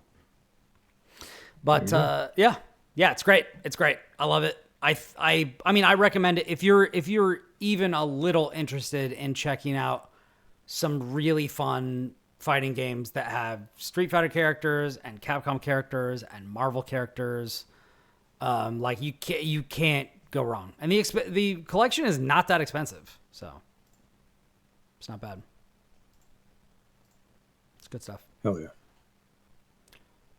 Yes, $50 for 7 games with rollback netcode that you can play with your friends online. Like, come on, what do you want? What do you want? And they're Marvel games, so they will get players. Like, Yes. there will be people playing it. They will. People have been playing these games on Fightcade, and now you don't have to fight against Fightcade to get it to work, because I was trying to play with Bro a while back, and it was working for him. It would not work for me. And now I don't have to worry about that. I can just fire it up on my Steam Deck and just play from wherever, and it's dope. It's awesome. Something to be said for convenience. Yes. Oh, yeah. I will pay the convenience tax. Absolutely. I will pay it. It is worth it. And sending the message that we want Marvel vs. Capcom 5. Because I do. And I want them to bring back the X-Men so that I can play Magneto. Come on, guys. Come on, guys. The way these things typically go, they probably already greenlit it already. Maybe. I just can't say. We'll see. We'll see. I'm hoping that if they do it, that they will bring back my man Iceman, and that they will finally, for the first time ever, add Nightcrawler. Because that would be so dope. Well, yeah, he just hasn't been in these, has he? He hasn't been in any of these. And he's like Let's one of put my Gambit favorite X-Men. Yeah, bring Gambit back. He was cool. I liked Gambit. Gambit was fun. Everyone loves Gambit. Yeah.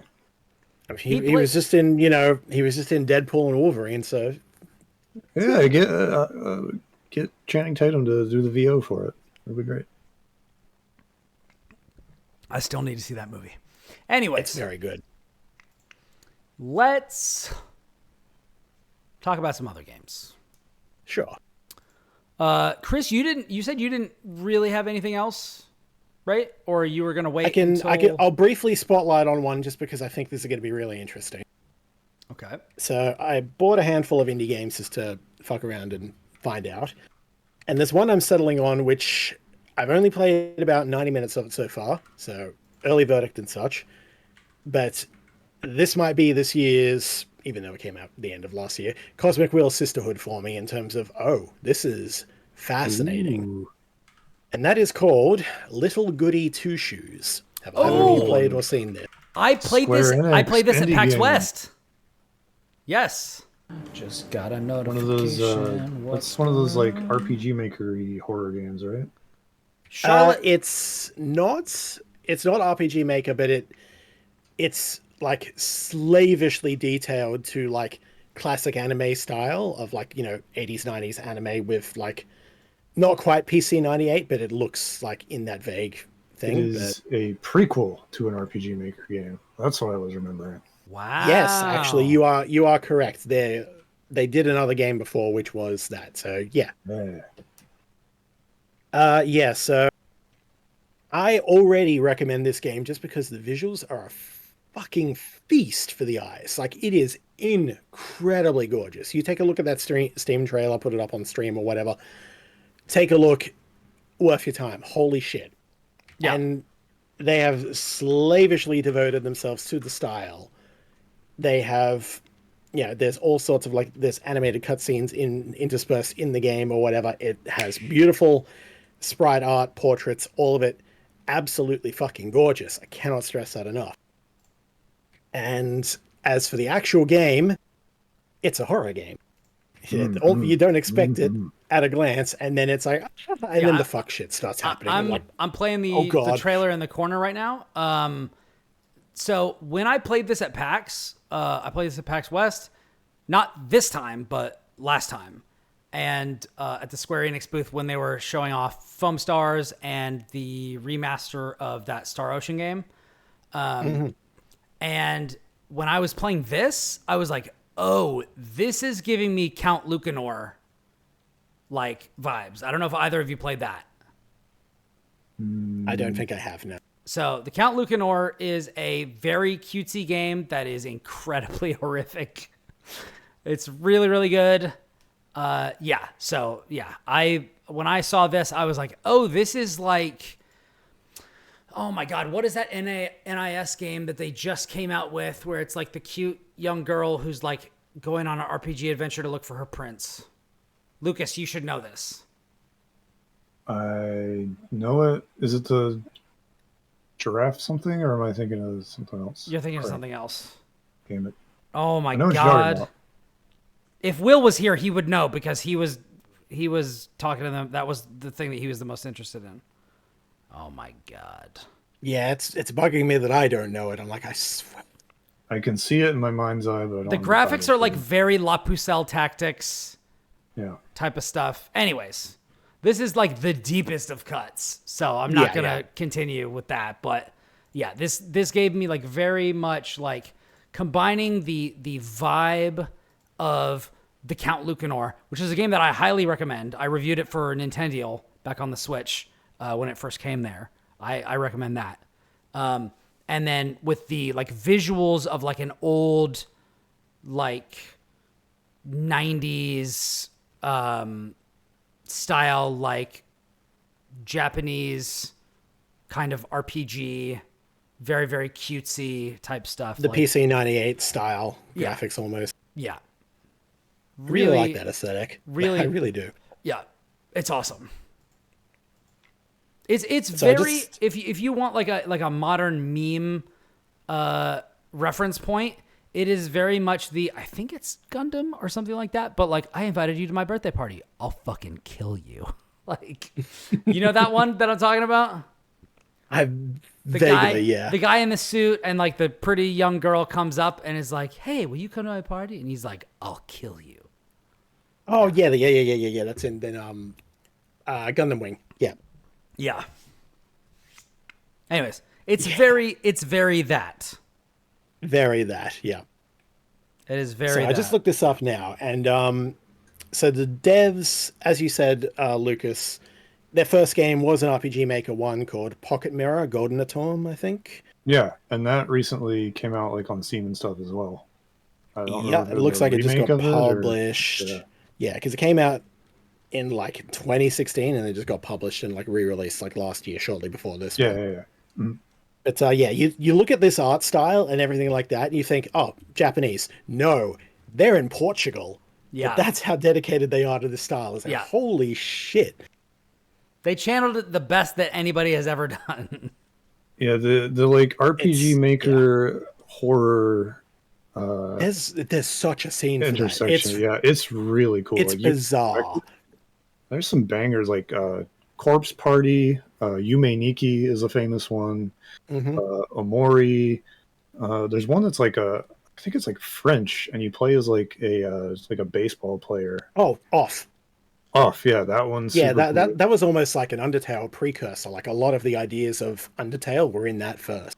Yeah, like it's a really cool scene. I know this is like something that kind of like really came out of that. Cool shit. Yeah. There's one, there's a channel I follow on YouTube by the name of Marsh, and he covers two things and two things only so far. The various Shin Megami Tensei games, like the entire Megami Tensei franchise, and weird niche RPG Maker horror games, and I Hell fucking yeah. love it. It's great. That's Nice. awesome. But to get back to it, yeah, I started playing Little Goody Two Shoes, and I am captivated by the art style. The presentation is immaculate.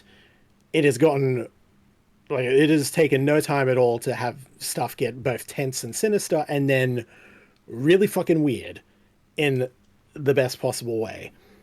And this is combined with so far an interesting story of basically like a, like medieval European village, just very classical, we're scared of everything that's probably a witch or whatever, and you are accused of being a witch and kind of have to avoid raising suspicion while also harboring a woman who might very possibly be the actual witch that they're talking about. It's pretty good. And it has you live in poverty, so you kind of got to do mini games, which kind of, it's very No More Heroes, in that like it just cuts away to like a tiny little arcadey mini game in like a very stylized thing, and it's amazing, as they all are. Like you see like a very big, like a fake video game arcade cabinet just kind of unfold, and as you play on it, it's like, I love this.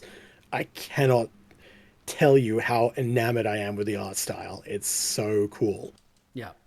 It's really good. So, And also- so I'm not far enough to really go ahead. Oh, okay. I was just gonna say, I mean, this they covered this in my preview, but like the fact that she is broke is important because It's she's absolutely crucial. yeah. Because it's part of the character arc, it's part of the story. She's like, I hate living in poverty, I hate this. She's somewhat vain and, uppity, but also really good-hearted and good-natured. Despite that, she just kind of like has like the snap instinctive kind of meanness, which she then immediately regrets. So it's just interesting to watch that character unfurl and how she interacts with things. It's actually got dating sim elements, and it is openly queer because uh, the three love interests are all female. So it's like, yep, cool. But yes, you balance out your time management with either getting work so you can buy bread so you don't fucking starve, because as your hunger goes down, like shit gets weirder and the screen starts, like the music starts distorting the screen, fog creeps in on the edge and everything like that. Oh, There's yeah. also a sanity meter, which the more weird shit happens, that'll start to get eaten into and so on. But yeah, so you're juggling the time management of pursuing your interests, staying fed, staying afloat, and also progressing the main story. And so far, it's really compelling. And I want to play more of it so much. And I'm also ready to get good and fucking creeped out because, yeah, like It's real it good. does like a it does like a week. I don't know how long the game lasts, but it goes like every day is broken up into various time segments. And then the last one of the day is the witching hour when you're asleep and you start seeing some shit. And it's awesome. I'm so interested in seeing where this goes. I picked Oh, it up yeah. on a whim. It's been on my wish list for a while, but I picked it up on a whim and I'm so glad I did. So watch this space. I'll talk about this next time for sure. Yeah. That's awesome. Yeah, I've been meaning to play that in Pocket Mirror forever. I played a demo Pocket Mirror, and those are I may just go back and play Pocket Mirror some gnarly afterwards because, vibes. yeah, Yeah. it's Oh, yeah. really fascinating. Yeah. It's good stuff. It's good Yeah, stuff. that's basically the highlights for me this week. So what else you guys got? Well, I will go to Lucas next. What else you Okay. got, bud? Yeah. So speaking of collections, I've also been playing a ton of the Castlevania Dominus collection. Yeah. And man, those are some video games. Holy Those are crap. some video game-ass video games. Yeah.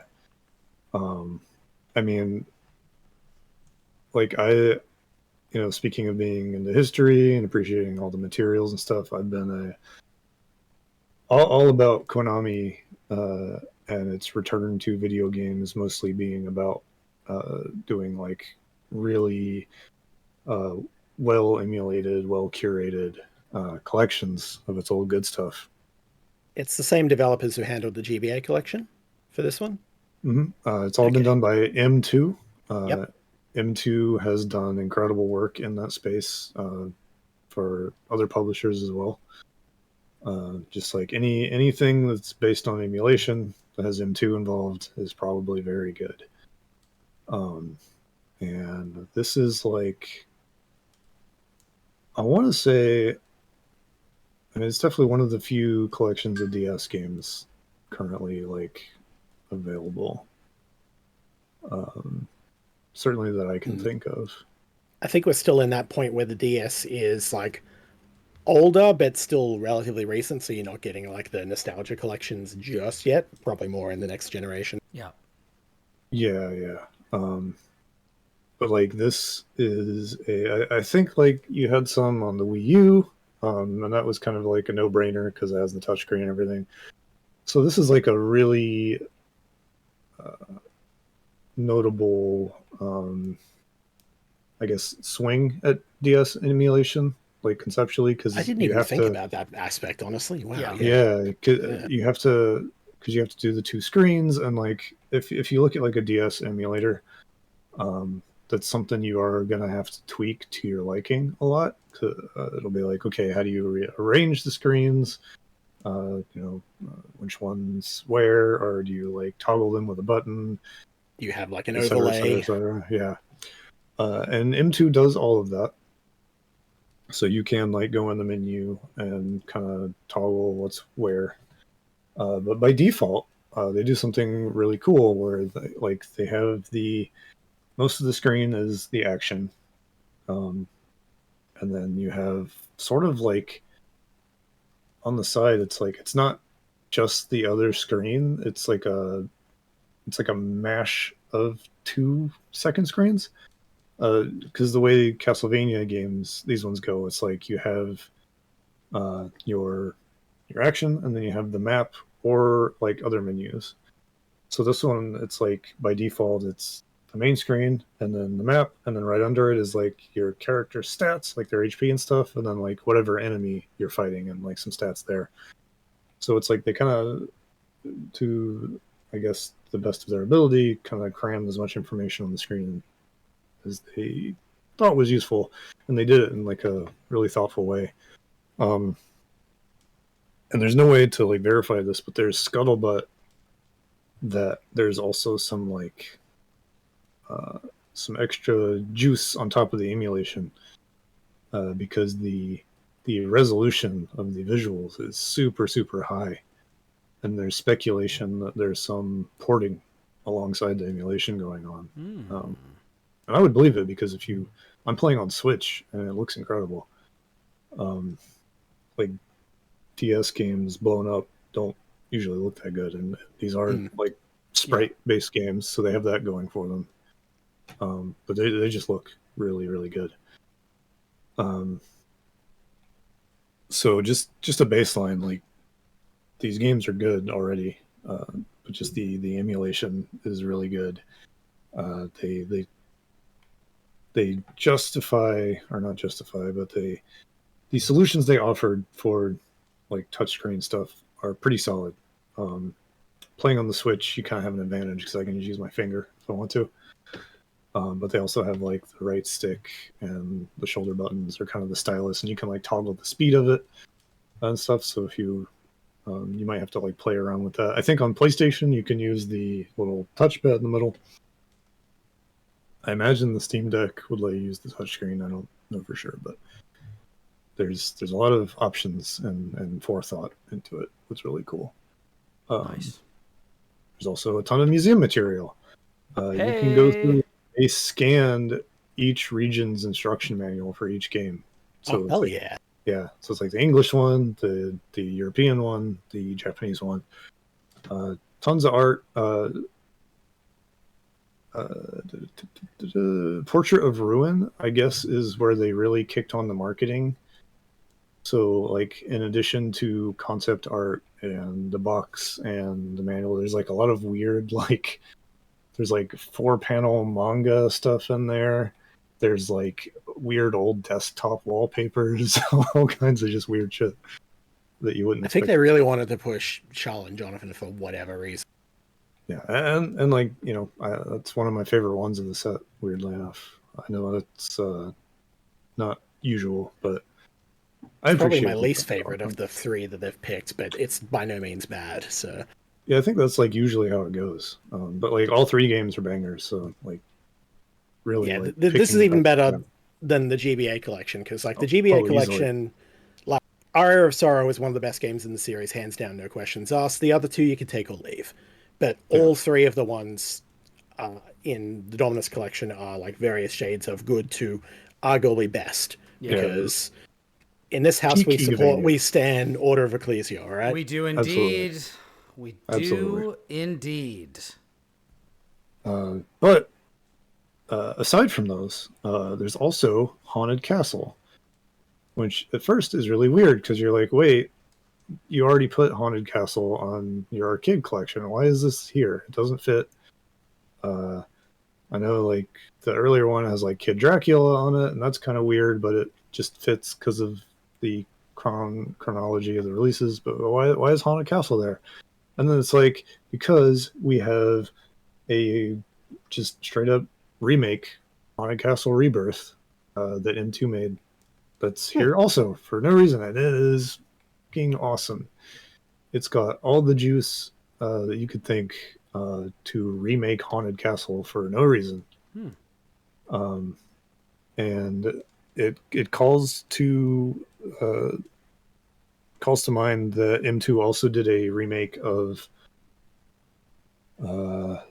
the second Game Boy. No, second one of the Game Boy Castlevanias. Castlevania the Adventure, maybe. God, I'm screwing this up, but it's that game Rebirth, and it is a elaborate remake of the Game Boy Castlevania. So they do that for Haunted Castle here, and it's just awesome. Neat. It's unexpected. It's full of remixes of music from throughout the Castlevania series. They elaborate on a lot of the stuff in the original game. The final boss is absolutely unhinged. It's like you're fighting 4 giant Dracula heads at the same time, and they're shooting lasers and stuff at you. It's so cool. So yeah, that's in there just as like for funsies, because we love to see it. Yeah, and it's like where's the other Rebirth? Why is not in here? And it's like maybe they're looking for something to put in whatever the next collection will be. And you know, The Konami Lords of Shadow Collection. Well, Konami has established it's not afraid to port PS2 games now. So it could be those, could be the N64 ones, could be both. But yeah, this set's incredible. It's well made. I could go for a remake of Curse of Darkness. Yeah, why not? I have nothing but good things to say about this. Even they even got cute with the title. A lot of these collections it's been the Anniversary Collection, the Advanced Collection, and this one calls back to when like every other DS game had to have DS in the title somehow. So it's like, oh, Dominus. It starts with D and ends with S. Yeah, it's cute. But it's a Order of Ecclesia story thing. Hey, yeah. Yep, it's good stuff. Yeah, just absolute like. I couldn't recommend these games more. These games are also crucial for like if you want to dive into the goofy lore of Castlevania. This is where Iga really just was like, I'm going in and I'm bringing back bloodlines, and we're going to talk about prophecies and Nostradamus, and the reason Richter Belmont is the worst Belmont, and but also the best one, and we're going to go into that. And there's whip lore, and Ecclesia Portrait of Ruin is all about figuring out, the deal about the vampire killer whip, and it's neat. Yeah. And then Ecclesia is just like bereft of Belmonts, effectively. Yeah, exactly. It's like, what, the Belmonts have to go away so the whip can defeat Dracula in the war, but what happens until then? How does Dracula still has to come back? How do humans deal with him? And that's what Ecclesia is all about. It's really interesting and neat. Yeah, these games are awesome. So and it's like $25, I think, for the set. It's a steal. Absolutely. So just in case you were at home keeping track, we've got whip lore, we've got eldritch dildos, we've got it all in this episode of the platformers. And while we're talking about that, I want to thank Charlotte Amelie for following a little bit ago, and cool. Oki's 30 in the chat says, "What's up, gents?" Hello. I'm glad you could join us.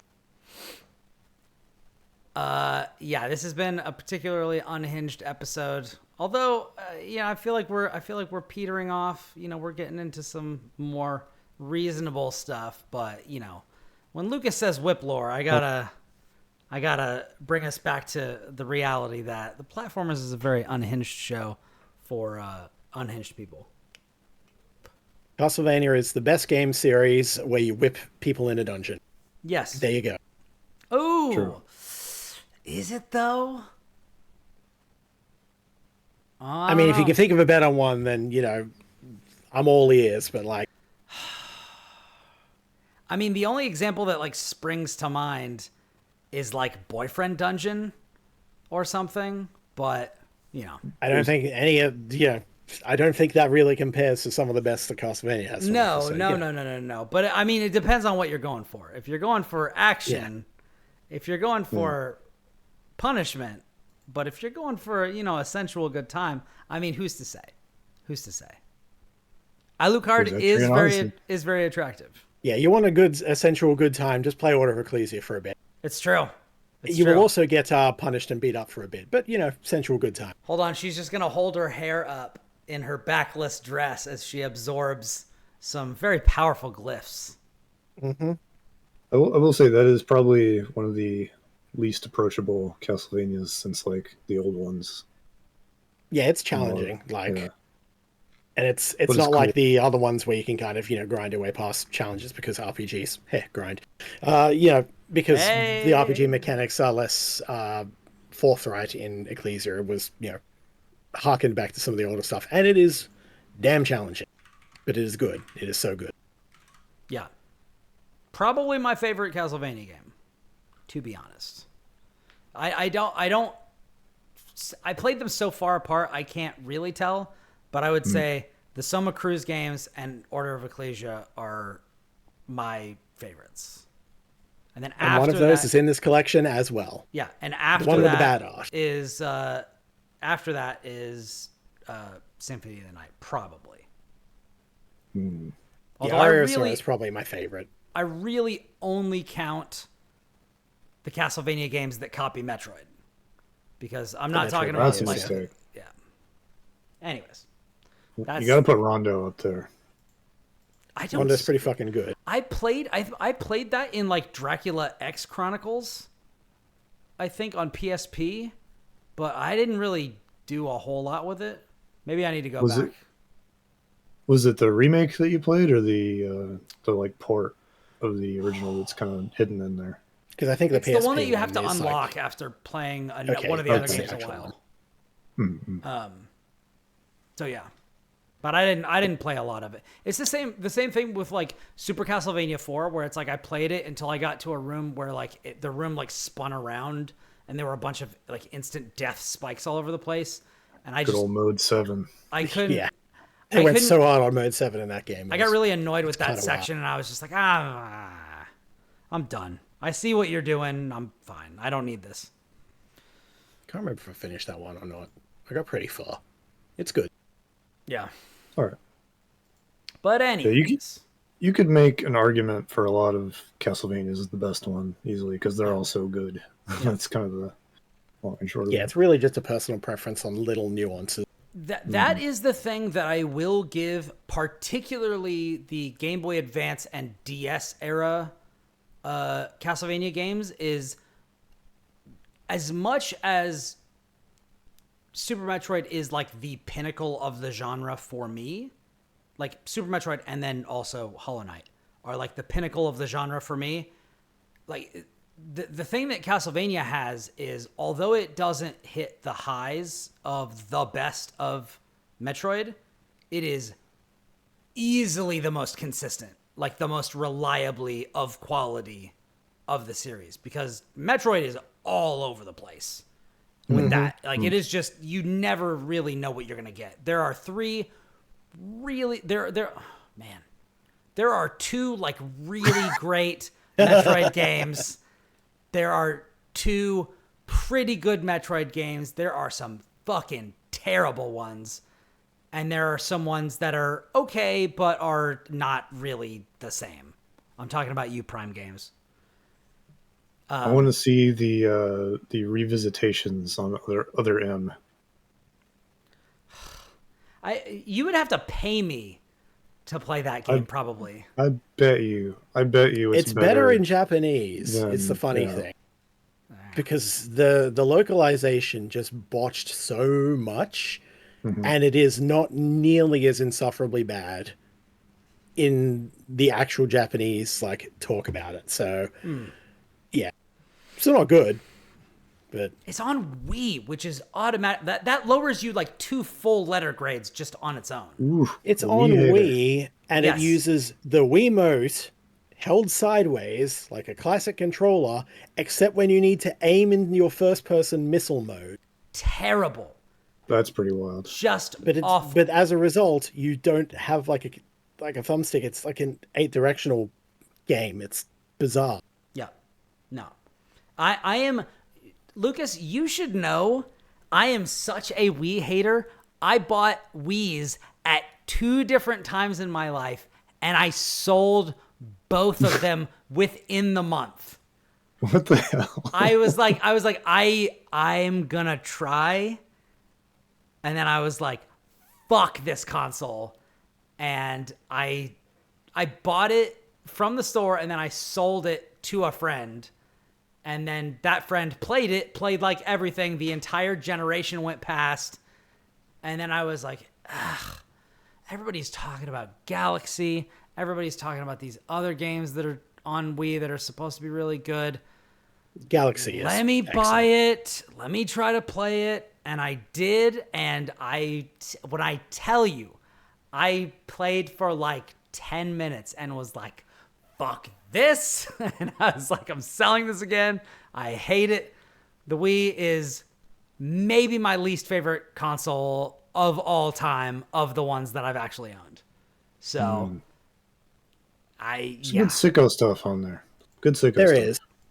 But I think I have less, like looking over at my collection over there, I think I've got less physical Wii games than I do GameCube games. There might be, but like force feeding me motion controls is like, I'm just, this is like, I don't know, whatever the opposite of Stockholm Syndrome is. Like you try to hold me captive and I just hate you more each passing moment. I think that's just called waterboarding. It's just It's torture. definitely a tolerance thing. Yeah. For the motion controls. Yeah. And it depends on how precise it wants you to be. Like, Wii Sports does it fine, but when you get into, like, Skyward Sword, even with the upgraded, improved motion sensor on their controllers, it's still just, like, you know, it wants very precise directional things and isn't going to recognize it and is going to punish you for it. Yeah. And fuck that game. Which is a shame because like the three things that I go to Nintendo for are Metroid, Zelda, and Mario. And I feel like the Mario games, 3D Mario games, I feel like are, I mean, this is well-worn territory for the platformers, but like, I know people like sing the praises of Galaxy and Galaxy 2. I really just feel like you get everything you need from 3D Mario, from 3D Land and 3D World. Like, I don't need anything else. Like, that's just how I feel. So, I don't And know. now Odyssey exists, so what are you going to do? Yeah. And now Odyssey exists, so people can have a new thing to say is great when it's actually trash. So, you know. I'm Mario agnostic. I was like, I like Mario. I'll play a Mario game. But I'm kind of like, I like Mario. And I was I worked on the team review for Mario Odyssey for Nintendo when it came out. Everybody on the team was reviewing different aspects of the game. And I reviewed the gameplay. And let me tell you, I shit all over it. No, it's fine. It's fine. My big critique of almost all of the 3D Mario games is they don't do the thing that I like about 2D Mario games. And I feel like if you're going to make a game in 3D that is of an established franchise, you need to adapt what draws people into the 2D games for 3D. And the 3D Mario games largely don't give a fuck about that. Except if you're playing Mario 3D Land or Mario 3D World, where those are really 3D versions of 2D Mario levels. Absolutely. And that shit rips. Like, that is awesome. And so that's why I love those games. So, but anyways. It's also part of why I don't like Metroid Prime. Because I feel like they don't really do a great job of that. But also, first-person shooter, like, what were you thinking? I don't know. It's fine. It's fine. It's fine. It's good. It's even maybe very good. It's not Metroid. But I'll just leave it at that. You could just call it something else. This is like the whole thing with chasing Super Metroid. Yeah. This is like the thing with Breath of the Wild and Tears of the Kingdom. It's like, this is really great. If you put a different name of it, like a different name on it except Zelda, like it would be received differently, but also like it could just be its own thing. Because now the question is, what do they do with the next Zelda game? Are people just going to expect more Breath of the Wild, Tears of the Kingdom? Can you even go back and do Twilight Kingdom? Zelda is the main character, at least this month. Yes. But what are they going to do for the next mainline one? You know, who knows? Yeah. Yeah. Can they So go generally back? looking forward to this new one now. Can they go back and do a linear one now? Will people revolt? Who knows? The youth are revolting. It is true. They are indeed revolting. Mm-hmm. Sorry, you were talking about something different entirely. I was. I've only played the first Prime, but I feel like they understood the assignment better than Mercury Steam did. Yeah, I mean that. I'll give you that. That is without question. No question.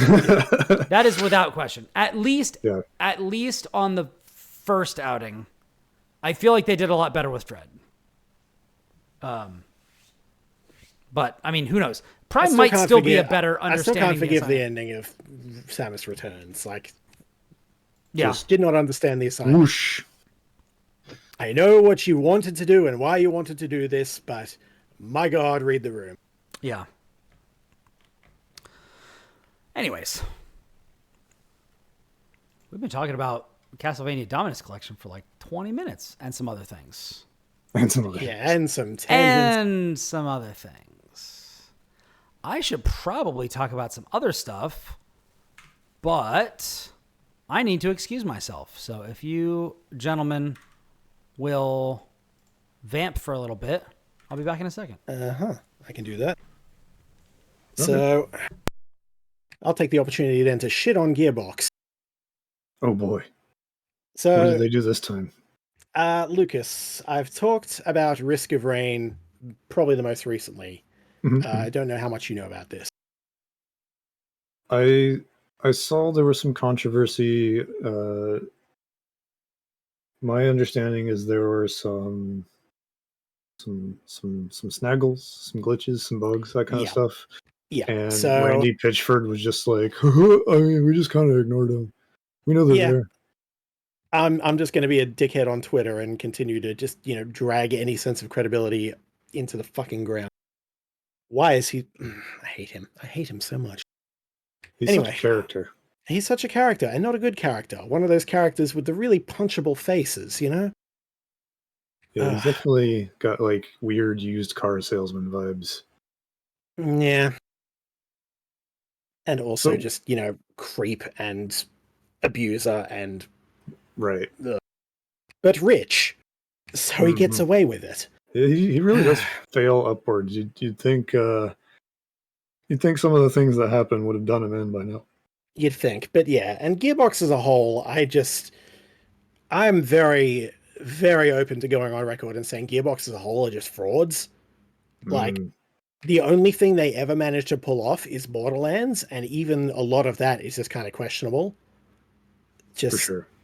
But everything else they touch, like the things their publishing arm touches and whatever, bad. Mm-hmm. A lot of the other things they do that isn't Borderlands, middling to bad.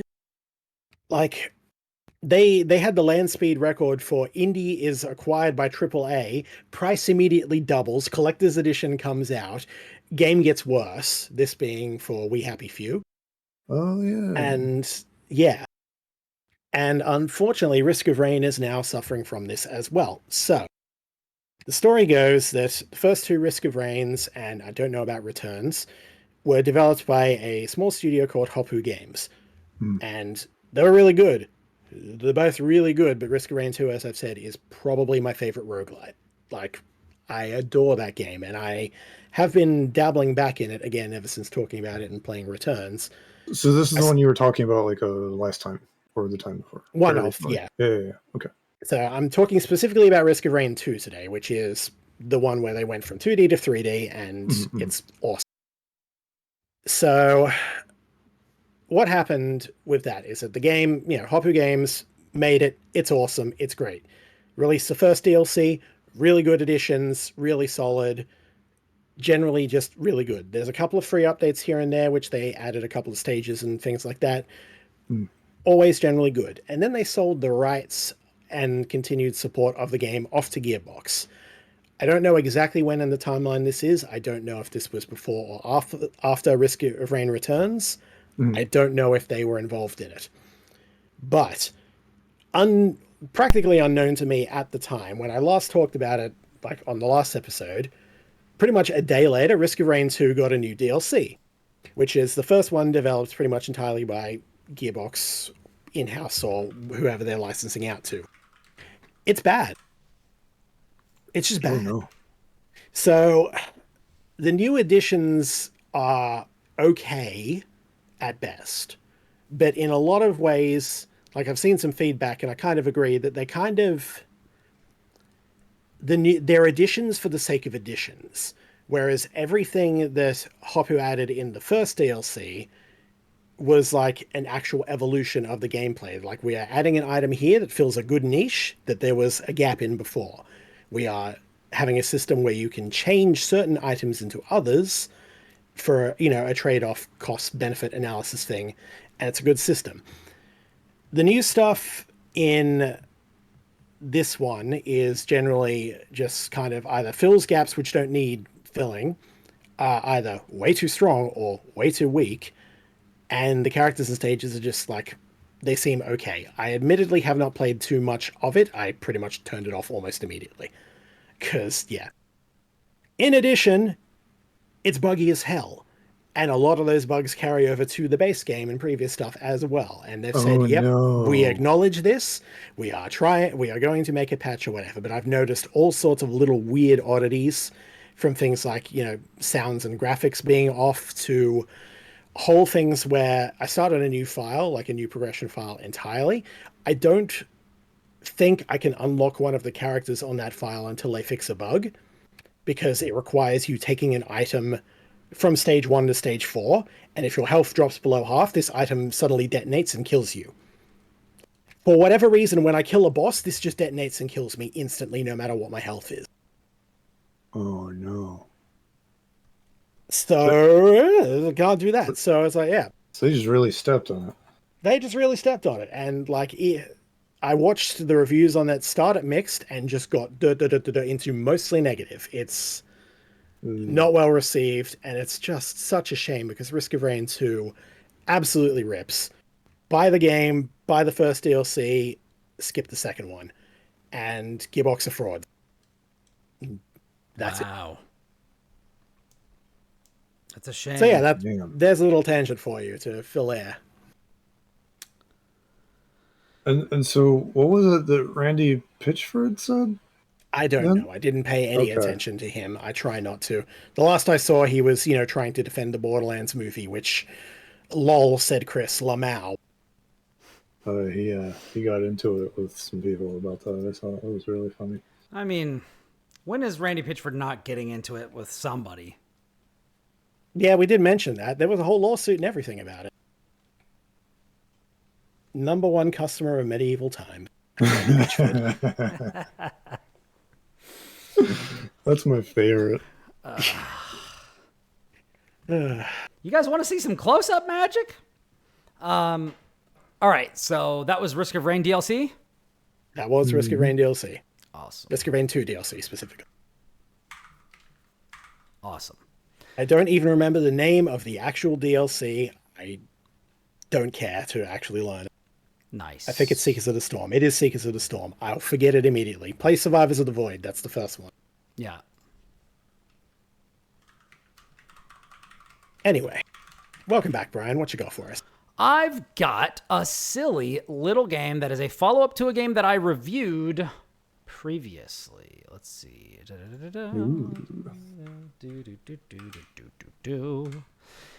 I don't know if you guys have heard of a crazy little game called What the Golf. I've heard of it. It is one of the finest little indie games around. The elevator pitch is it is a game about golf made by a development team that knows nothing about golf. And I think that's a pretty great description. It is very fun. It is incredibly bonkers, out of control, weird. And this is the follow-up. What the Car? And Okay. so you play a car that is alive and it has legs, and its legs are different based on the level that you're doing. And so sometimes you will be a car with very, very tiny legs and you'll run very slowly. And your goal is to race to the finish line and On your car legs. get there as fast as you can across all kinds of nonsense. And depending on what type of legs you have and how many and what other stuff that you have attached to you, like rockets and bouncy balls and all sorts of nonsense, you'll have to just figure it out and see how fast you can get there. You will be on a timer, and depending on how fast you do it, you will get a bronze or a silver or a gold crown. And then there will be one photograph hidden somewhere in the level that you can get. And it will take a picture of the car that you are with the weird legs that you have. And then that will be added to like a collection that you have that you can check. There are also, it is 3D, unlike What the Golf, which is 2D top down. You also will wander around the world, and worlds will be unlocked after you go around and fire up little generators that will unlock chests, that will give you a new friend, that will unlock the way forward for you. It is very silly. If you also explore in the kind of overworld, you can find hidden challenge levels that will have skulls on them, where they are a bit harder than the regular levels. You can find little side missions that you can do. There are user created levels and like level creation tools that you can get into. Each of the different worlds is kind of themed. So like the beginning of it is, the first kind of area is just jump, and then it's run and jump. And then the next, you'll get through all of that, and it's kind of the tutorialization section. And then the next one is like sports. And then a bunch of the first sections are like, these are levels where you're still racing to the finish line, but you're doing a lot of extra stuff. So like you'll start and you'll have a soccer ball right in front of you, and you have to kick it and knock something over to unlock the path to get to the finish line. And you have to do it in a certain way, and you can only do it by driving, but the way that you control in this game is through tank controls. So, so it is not immediately easy to just do what you're doing. It is wild and ridiculous and fun and really silly. And it is, I would say, considerably harder than What the Golf. So if you're not into like time trial style racing platforming, maybe play What the Golf instead. But if you have played all of What the Golf like I have, and you are looking for more of that kind of silly action, this is some of that, It's kind of like WarioWare meets like Gang Beasts, where it's like... Yeah, I guess so, yeah. It's got the kind of like wiggly wobbly thing that a lot of games do now, where it's like, oh, the physics are silly. But then it's like every level, it's like, boom, figure out what you got to do real quick, and then do it. Or like Quappy or something. Yeah. It's like every level you get... I played this as well and reviewed it for Shack News. But you like every level you get fired out of a cannon. Yeah. And it's like, car with legs. And then immediately it's like, okay, figure out like, how does this control? Since like other times like the car will be it'll have wheels all over it. Yeah. And it basically turns you into this like unpredictable bouncy ball kind of thing. Yeah, that was kind of my vibe. I was like, this kind of reminds me of like WarioWare. Yeah.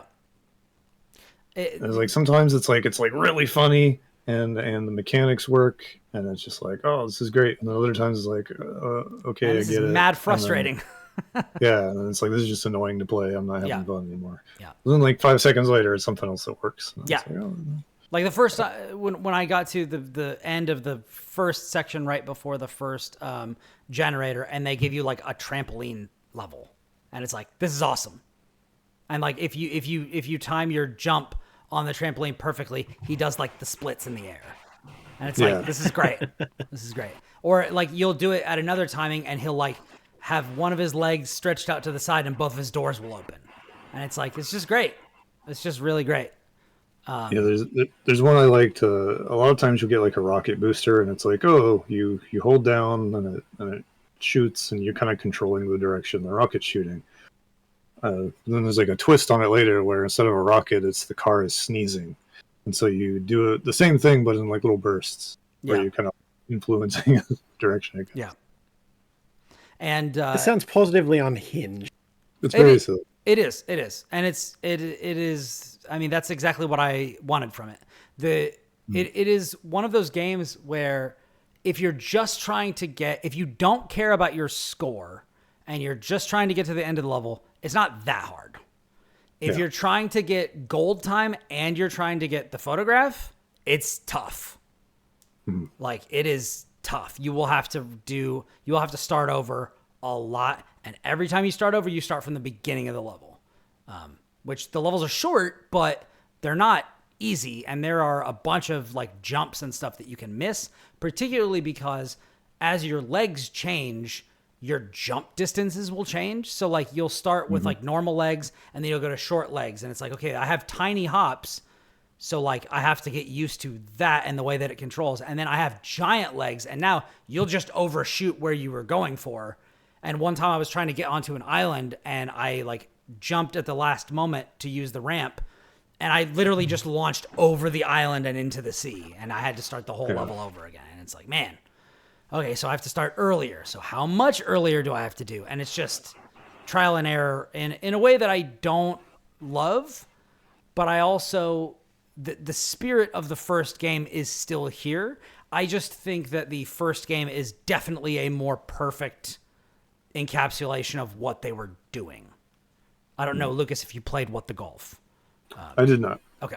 I highly recommend it. Like if I do remember you talking it up. That's all I know of it. Yeah, if any part of this is appealing to you, I recommend picking up What the Golf on Steam and playing it on your Steam Deck, because that shit is gold. It's one of my favorite, like,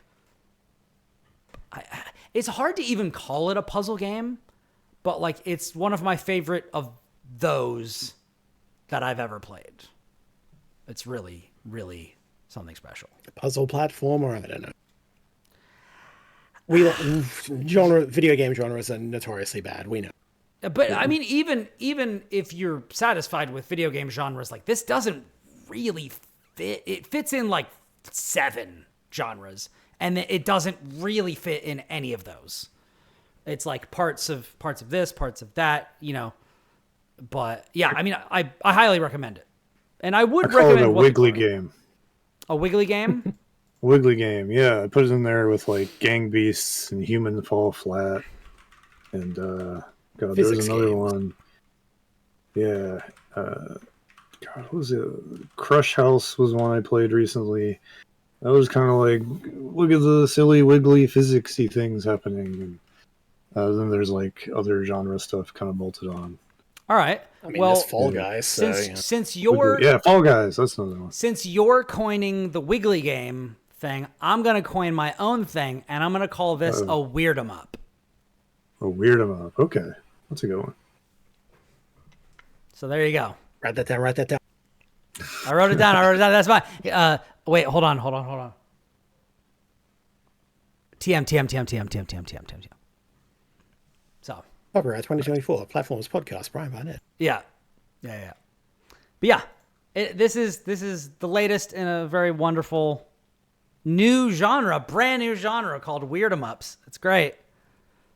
And this is you know, hey, I see you, Lucas. This is a wiggly weird 'em up, because you know they can be different. But yeah, I gave it a enthusiastic 7. Yeah, I would probably do something similar to that. Yeah.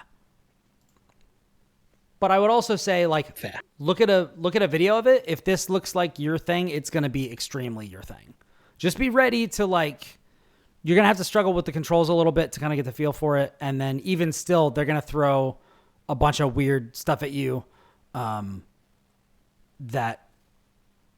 it's interesting because What the Golf also plays with the box, but it doesn't play with the box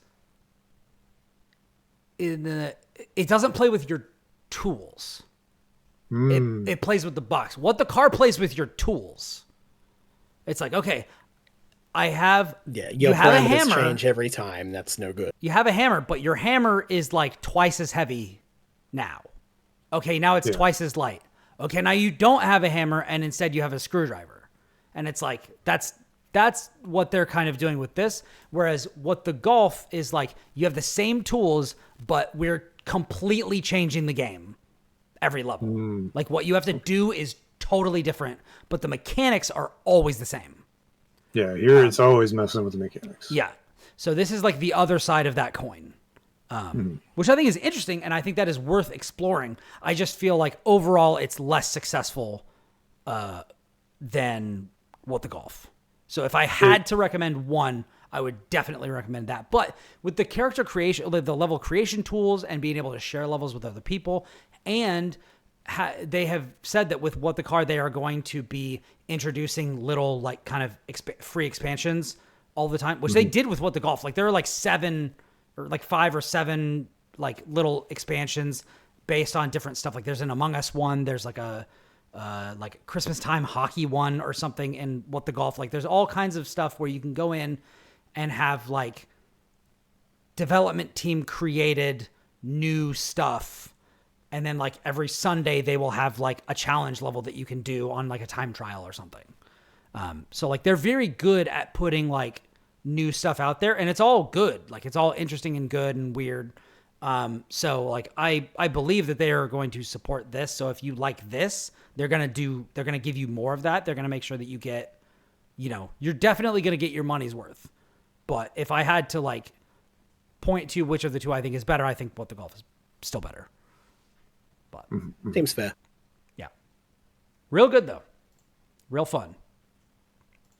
I was excited about this one, and my daughter keeps asking me to play it. And so yeah, I can see that being the kind of game a kid would love to watch. She loves it, but she's 4, and so she definitely does get frustrated with it because she doesn't know how to do tank controls. She's great at What the Golf. She's become really good at puzzle games, but this one is, she doesn't know how to control the camera yet and stuff like that. So yeah. And then I explained that I taught Audrey how to use like both sticks to control the camera through Halo, and now my 4-year-old is asking me to play Halo. And it's just, yeah. Now, I'm definitely of the mind that like Halo does not like deserve the M rating, but it should be T. And so, she's not going to play this at 4. But, whatever. Yeah. We're going to see. But yeah. What the Car? Yeah. Neat. I've got one more thing that I just want to briefly touch on because I have not spent a ton of time with it, but I have spent some. And then Lucas, did you have anything else, or is this how we're wrapping it up? I could talk about Visions of Mana a little bit. It feels it's weird to talk about because like Mana as like a series has been really like troubled for a long time, and To say the least. yeah, and Square Enix did a really great job like building this one up and putting a lot of juice behind it, and it's a really interesting game. I think very good. Then the fucking NetEase like killed the whole development team the day before the game came out, and it's just like such a buzzkill. Yeah. So yeah, all the homies hate NetEase. Yeah, but it's a really cool game. It's really interesting. It's like it's the kind of Square Enix action game where it's either like really simple and like you just hitting the attack button 3 times, do your little baby combos, and you just kind of sleepwalk through it, or you like sit there and like really play with it and figure out what you can do, and you just unlock like just a ton of sauce. That's so much fun to play around with. And it's like gorgeous. And it's got really just like these like really sweeping like old school adventure vibes. It's a kind of game that doesn't get made with the level of like flourish it has anymore, which is really nice. It definitely stumbles at times. I was really grateful. I read it for Kotaku and they don't do scores. I was just like, oh, I don't know what to give this game score wise, because there's just like really high highs and then some really confusing lows. Almost some like metatextual stuff going on in the story that I was kind of picking up on. What does this character mean when they say, fuck NetEase, we're getting fired?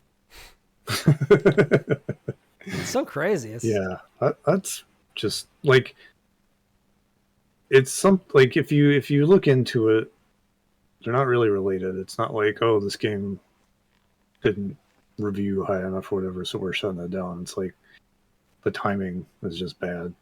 It's still stupid, but yeah, for whatever reason, like Tencent and NetEase are like, we don't want to do Japanese development anymore, so we're just backing off.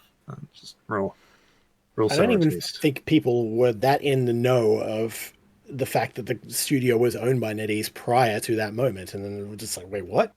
Yeah, NetEase kills it, not Square. What? Yeah, it's such a weird story, and yeah, just Square Enix does more outsourcing than you would think. That I know, and they're kind of just speaking generally, and they're pretty quiet about it usually. Like some of the this is a team I think that had a lot of veterans in it, which is even weirder that like it just got shut down before it. Like I think they have another game or two that are still going to come out, and they've got like a skeleton crew to like support it, but this is like the first one that came out. So get rid of a team of veterans. Yeah. I mean, people say we don't support the troops. It's terrible.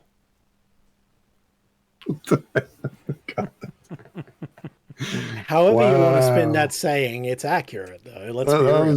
That was more unhinged than the dildo stuff, I think.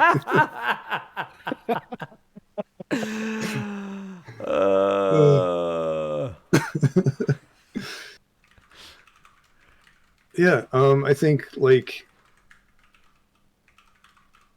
I don't know if you look at the reviews, they're all over the place, which I think is probably like where you would expect. Kind of par for the course of mana, to be real. Yeah, like a third-person action RPG from Square Enix is not going to be a AAA game, but it's not like they're like smaller scale games either. It's like right in the middle, and there's really a lot of really nice stuff. Like the soundtrack's really good. The soundtrack's incredible. Like I said before, the visuals are really nice. Lots of bright colors and interesting environments, and yeah, it's very much like they're like it's the first main like core. They're not numbered, but like it would have a number kind of thing in the series since the PlayStation 2. And so they really put a lot of. Otherwise, they've all just been like small spin-offs, remakes, handheld games, experiments. They really tried to do mobile with Mana for a while, and it failed every single time. Yeah, I think like if you kind of speak the Square Enix language and you're looking for something new that isn't like way off in left field like a Saga or whatever, I think Visions of Mana is like really good. Much more approachable than your average Saga game, that's for sure. Definitely, yeah. Nice. Yeah. God, I can't wait for Romancing Saga 2 remake, man. Oh man. More on that later. Excellent. Yeah. Nice. All right, so I'm going to bring it home with a little something I like to call Call of Duty Black Ops 6. Hey-o. I went mainstream. I sold out, everybody. You were waiting for it to happen. Chilling for the military one out for the gaming homies. complex. Now, I got a key for the beta, And because I have written guides for like a lot of the recent games in the series, I was like, you know, I've got a press contact for this. Like, I'll figure out what's going on with this. Could be fun. Yeah. And like I could use, I've been playing so many like weird things, playing a lot of Baldur's Gate 3, Marvel vs. Capcom, like all this sort of stuff. I was like, it's been a minute since I just played a shooter. Let's play a shooter. And so I jumped in, and one of the big changes this time is they've expanded your movement options in this game. So now you don't have to be moving forward to sprint. You can sprint in any direction, which is interesting. And I was like, okay, you've got my attention. And if you hold down the B button, you will actually do like a diving leap, and you can fire while you're doing it. Now, for those of you Max Payne sickos out there, it does not slow down time. So it's really hard to hit people while you're doing that, but you can. And while you are laying on the ground, you can aim in 360 degrees and shoot anyone.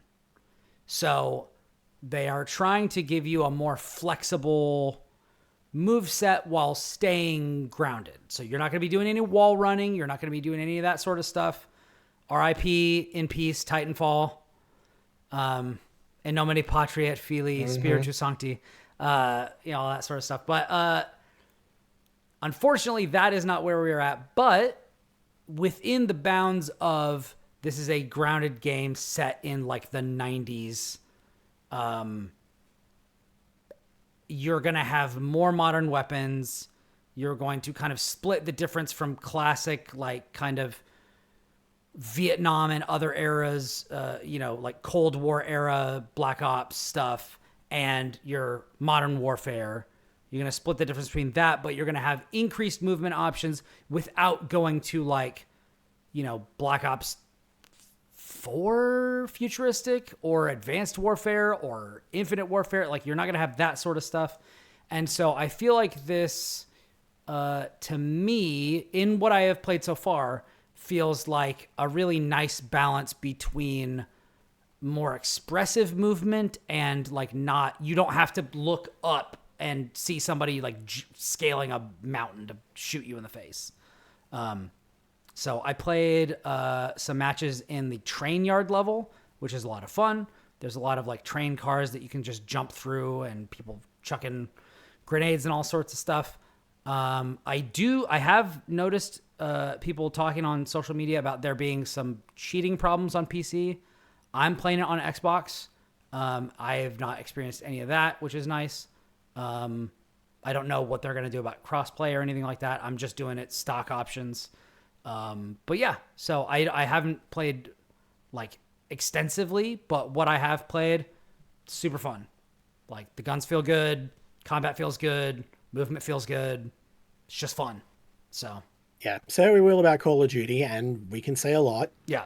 It's usually at least got a baseline of this is pretty fun to play and fuck around with. Yeah. I've really come around on Call of Duty, to be honest. Like I feel like I've gone in the being somebody who never got into it when it was first coming out. Like I think my first Call of Duty was I think my first one was actually Infinite Warfare on Xbox One. Because it was like Halo. It was like futuristic and space-based, and you could fly a ship around and do ship-to-ship combat in space, which was awesome. Like, I love that game. It's super fun. But, like, I don't like modern military shooters, really. I like my stuff to be either sci-fi or fantasy or something like that. Like, I like to explore things that I couldn't do otherwise. So, Halo has always been more resonant with me. Or on the Sony side, like Resistance is like Resistance 2 is awesome. That is still one of my favorite endings in any game. Like, and the fact that they have just completely bailed on Resistance is depressing to me. But anyways, Sony gonna Sony. That got me into Call of Duty, and then I didn't like it because it was, oh, this is the game that like just looks bad on, Xbox 360 or whatever. Like you compare that with the other first person shooters, like whether it's Killzone or Halo or whatever, Call of Duty just looked worse in the multiplayer than the other games. And so I was like, why would I play the uglier game that's set in the modern era with weapons that I could just go out and shoot right now? I want to get laser blasters and lightsabers and shit, Right. But yeah, so having covered the games, having covered Black Ops Cold War and all these other games, like I've kind of gained an appreciation for these games. Feel good, say what you will, and we have said a lot about like war propaganda and nationalism and rah military Historical revisionism and all that bullshit. Yes, historical revisionism, all that sort of stuff, like Euro American ethnocentrism, all that sort of stuff. And that all sucks. But gameplay is king, and the gameplay feels good. And if you're going into it for multiplayer stuff, like that's a totally different thing from getting into single player and talking about all those sorts of story elements. So I can say Black Ops 6 shaping up to be a fun game. So I have a campaign. I think it will, but the beta is just the multiplayer. Mm-hmm. So, yeah. I had a phase a few years ago where I sort of like dived in for like science, because I've always been kind of like anti-shooter. Yeah. Mm-hmm. And I actually found a lot of like interesting, let's go with nuance in some of the campaigns of those like 360 era ones, like the Modern Warfare and the first Modern Black Warfare. Ops. The first Modern Warfare, I will go out on a limb and say absolutely, it has something to say, a lot more than people gave it credit for. Yeah, I think even the second one kind of did too.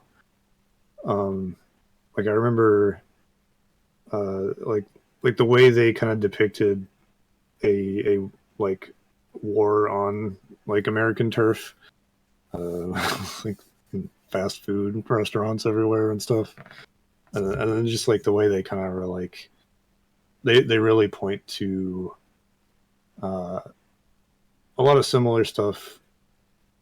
I think your kind of typical anti-war stuff it is. Like it's always like the higher ups sticking around is the reason, war is happening, all this other stuff. And like Black Ops kind of has fun with like the conspiracies and like the stuff going on in the 70s. And so I thought that stuff was kind of interesting. But then it feels like after that, they kind of were like, never mind. Yeah. It's because there's 3 studios working on them. Yeah. Yeah. And they have different calibers of, actual writing and nuance or whatever. It's like, yeah. Yeah. And those new Modern Warfares, talk about the revisionism and fucking, oh my god, those are bad. Yeah, no. Let's and to be real, the obviously, like, I don't have access to any of this story stuff right now. So, like, talking about the gameplay is really kind of all I can do. of course, yeah. But, people who are like, oh, the gameplay is good, so, like, I don't really care about all that other stuff. Like, that is probably a big part of the problem of why, like, they're not trying to say something, because they know that most people are just jumping into the multiplayer. They're not going into the campaign or whatever. There is a little bit of I guess trying to say something small in like Black Ops Cold War and Vanguard and other stuff like that. But yeah, it is. I mean, there is a lot of rose-colored glasses stuff going on with a lot of these games, which is a shame if you are looking at it as anything other than popcorn entertainment, which is basically what I do. And I think if you can do that, it's almost harmless. But again, I don't want to make excuses. So yeah, I mean, like even Black Ops was kind of silly with where it went. Like I don't know, like the 90s could be such a cool setting if they do it similarly to how they did with those first 2 games. Yeah, with like take real world events, then do like goofy conspiracy stuff behind it, and I feel like there's so much material in the 90s. Because that would be what? Like, that would be Desert Storm. Or, Golf era stuff, yeah. Yeah. Yeah. You really get kind of the precursor to the Forever Wars. Yeah. There's just so much you could do with that if you actually want to be creative with it. But like you said, there's no incentive to. I know data suggests that nobody plays the campaigns anyway for the most part. Yeah. I think it's actually the opposite. Like, the data says quite a few people just play the campaign, like more than you would expect. Am I misremembering that? It could be. That was the case at least a few ago. I remember seeing that and just like, wow, really? That's astonishing. But yeah. I mean, that is also true. That's true. If that is true for that shooter, that is also true for a lot of people in fighting games. Like, where they'll just jump in and be like, "I'm gonna play through the arcade thing, and then I'm done." You know, that was a big talking point, like in the past week about Mortal Kombat. People were talking about, there are Astrobot. Mortal Kombat is like the pinnacle for that. Yeah. It sells a ton, and then if you look at entrants at tournaments and people who play online competitively and stuff, like, it's like way down the list. It's massively huge in terms of actual sales figures compared to it's number one. Compared to most non-Smash Bros. Like fighting games, right? I think it's actually ahead of Smash by a country mile in sales. It might be, but then people were. But the overall impact on the FGC is so low. Yeah, it's Astrobot. Astonishing. There are Astrobot references to Ryu and the Mishimas and Soul Bad Guy, and people are like, the fighting game Big Three, and people are like, you're not going to disrespect Mortal Kombat like that, and it's like, Guilty Gear is mad influential, and if you look at this, it's like a good point that I saw was, this is like the premier 2D fighting game, the premier 3D fighting game, and the premier anime fighting game, and I'm like, there you go, you got everything you need right there. All you need, the only other possible thing that you could have is like the premier tag fighting game. But that's like, that would be it. Like, that would be covering literally all your bases. But anyways, that's Call of Duty. And with that, let's get the heck out of here. I'm going to go make some popcorn. Sounds good. Thank you guys for joining us for episode 232. Wait, hold on. 323. I was about to say, something about that seems a little off. It's exactly not right. I got it wrong on every number in that number. Almost, but not quite completely wrong. Yes. Impressive. But almost right. But exactly wrong in all the right ways. All right. Anyways, if you got thoughts or topics or feedback or anything like that, anything you want us to discuss, you can hit us up on social media. You can find me at Ribnax, RIBNAX, and on Blue Sky and Backlogged at Brian Barnett with an I. And you can find the show on Mondays, roughly 7 p.m. At twitch.tv/Ribnax and youtube.com/@Ribnax for the archives, which you can see as they go up pretty much the following days, where you can watch it on VOD. And if you want to see some of the stuff that I am doing, you will very soon be able to see my, hey, you might have missed this in Baldur's Gate guides going up on Kotaku. Let's go. Which is a new byline for me. Hell yeah. So I wrote a guide for how to get an extremely overpowered Act 3 weapon in Act 1. And I am writing guides on quests that you probably missed, and a couple of ways to get really interesting and unusual dialogue options in Act 1. So go check those out on Kotaku when they go up, which is whenever they're done being edited and posted. So yeah. Hell yeah. Check out my Twitter, and I will definitely let you know when those are live, because shit's fun, bro. Chris, where can everybody find you? Hey, I'm Chris Cornelise. You can find me on most places online as Delfeir, Delfeir. My website is vsthebacklog.com, versusthebacklog.com, all one word. Much neglected, much maligned, still loved. You can also check out, I have contributed at least a little bit to a project called Acclaimed Video Games. That's acclaimedgames.com. You should definitely check that out and give that support. It's a really fascinating project. How about you, Lucas? Yeah, you can find me on socials at Hokutono Lucas. You can find, let's see, for the stuff I talked about, Gundam Breaker 4 review at Shack News, What the Car review at Shack News, Visions of Mana review at Kotaku. Those are the two spots you'll see most of my writing. Please go to Shack News tomorrow morning, a game I'm very excited about. The embargo goes up first thing in the morning. Yeah. That's it. Nice. I love All it. right. This was a girthy one. Just to go full circle. Just to go full One circle. Full circumference, if you will. Full One more dildo circumference. timestamp for the people at home. Full circumference. Wait a second, these are dick jokes. Oh no!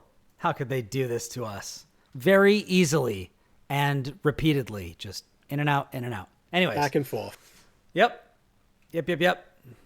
Just hop on top. We'll take you where you need to go. Anyways, from everybody here at the platformers, we hope you have a wonderful week and stay safe out there, because until next time, we are out. God damn it, Brian. Goodbye.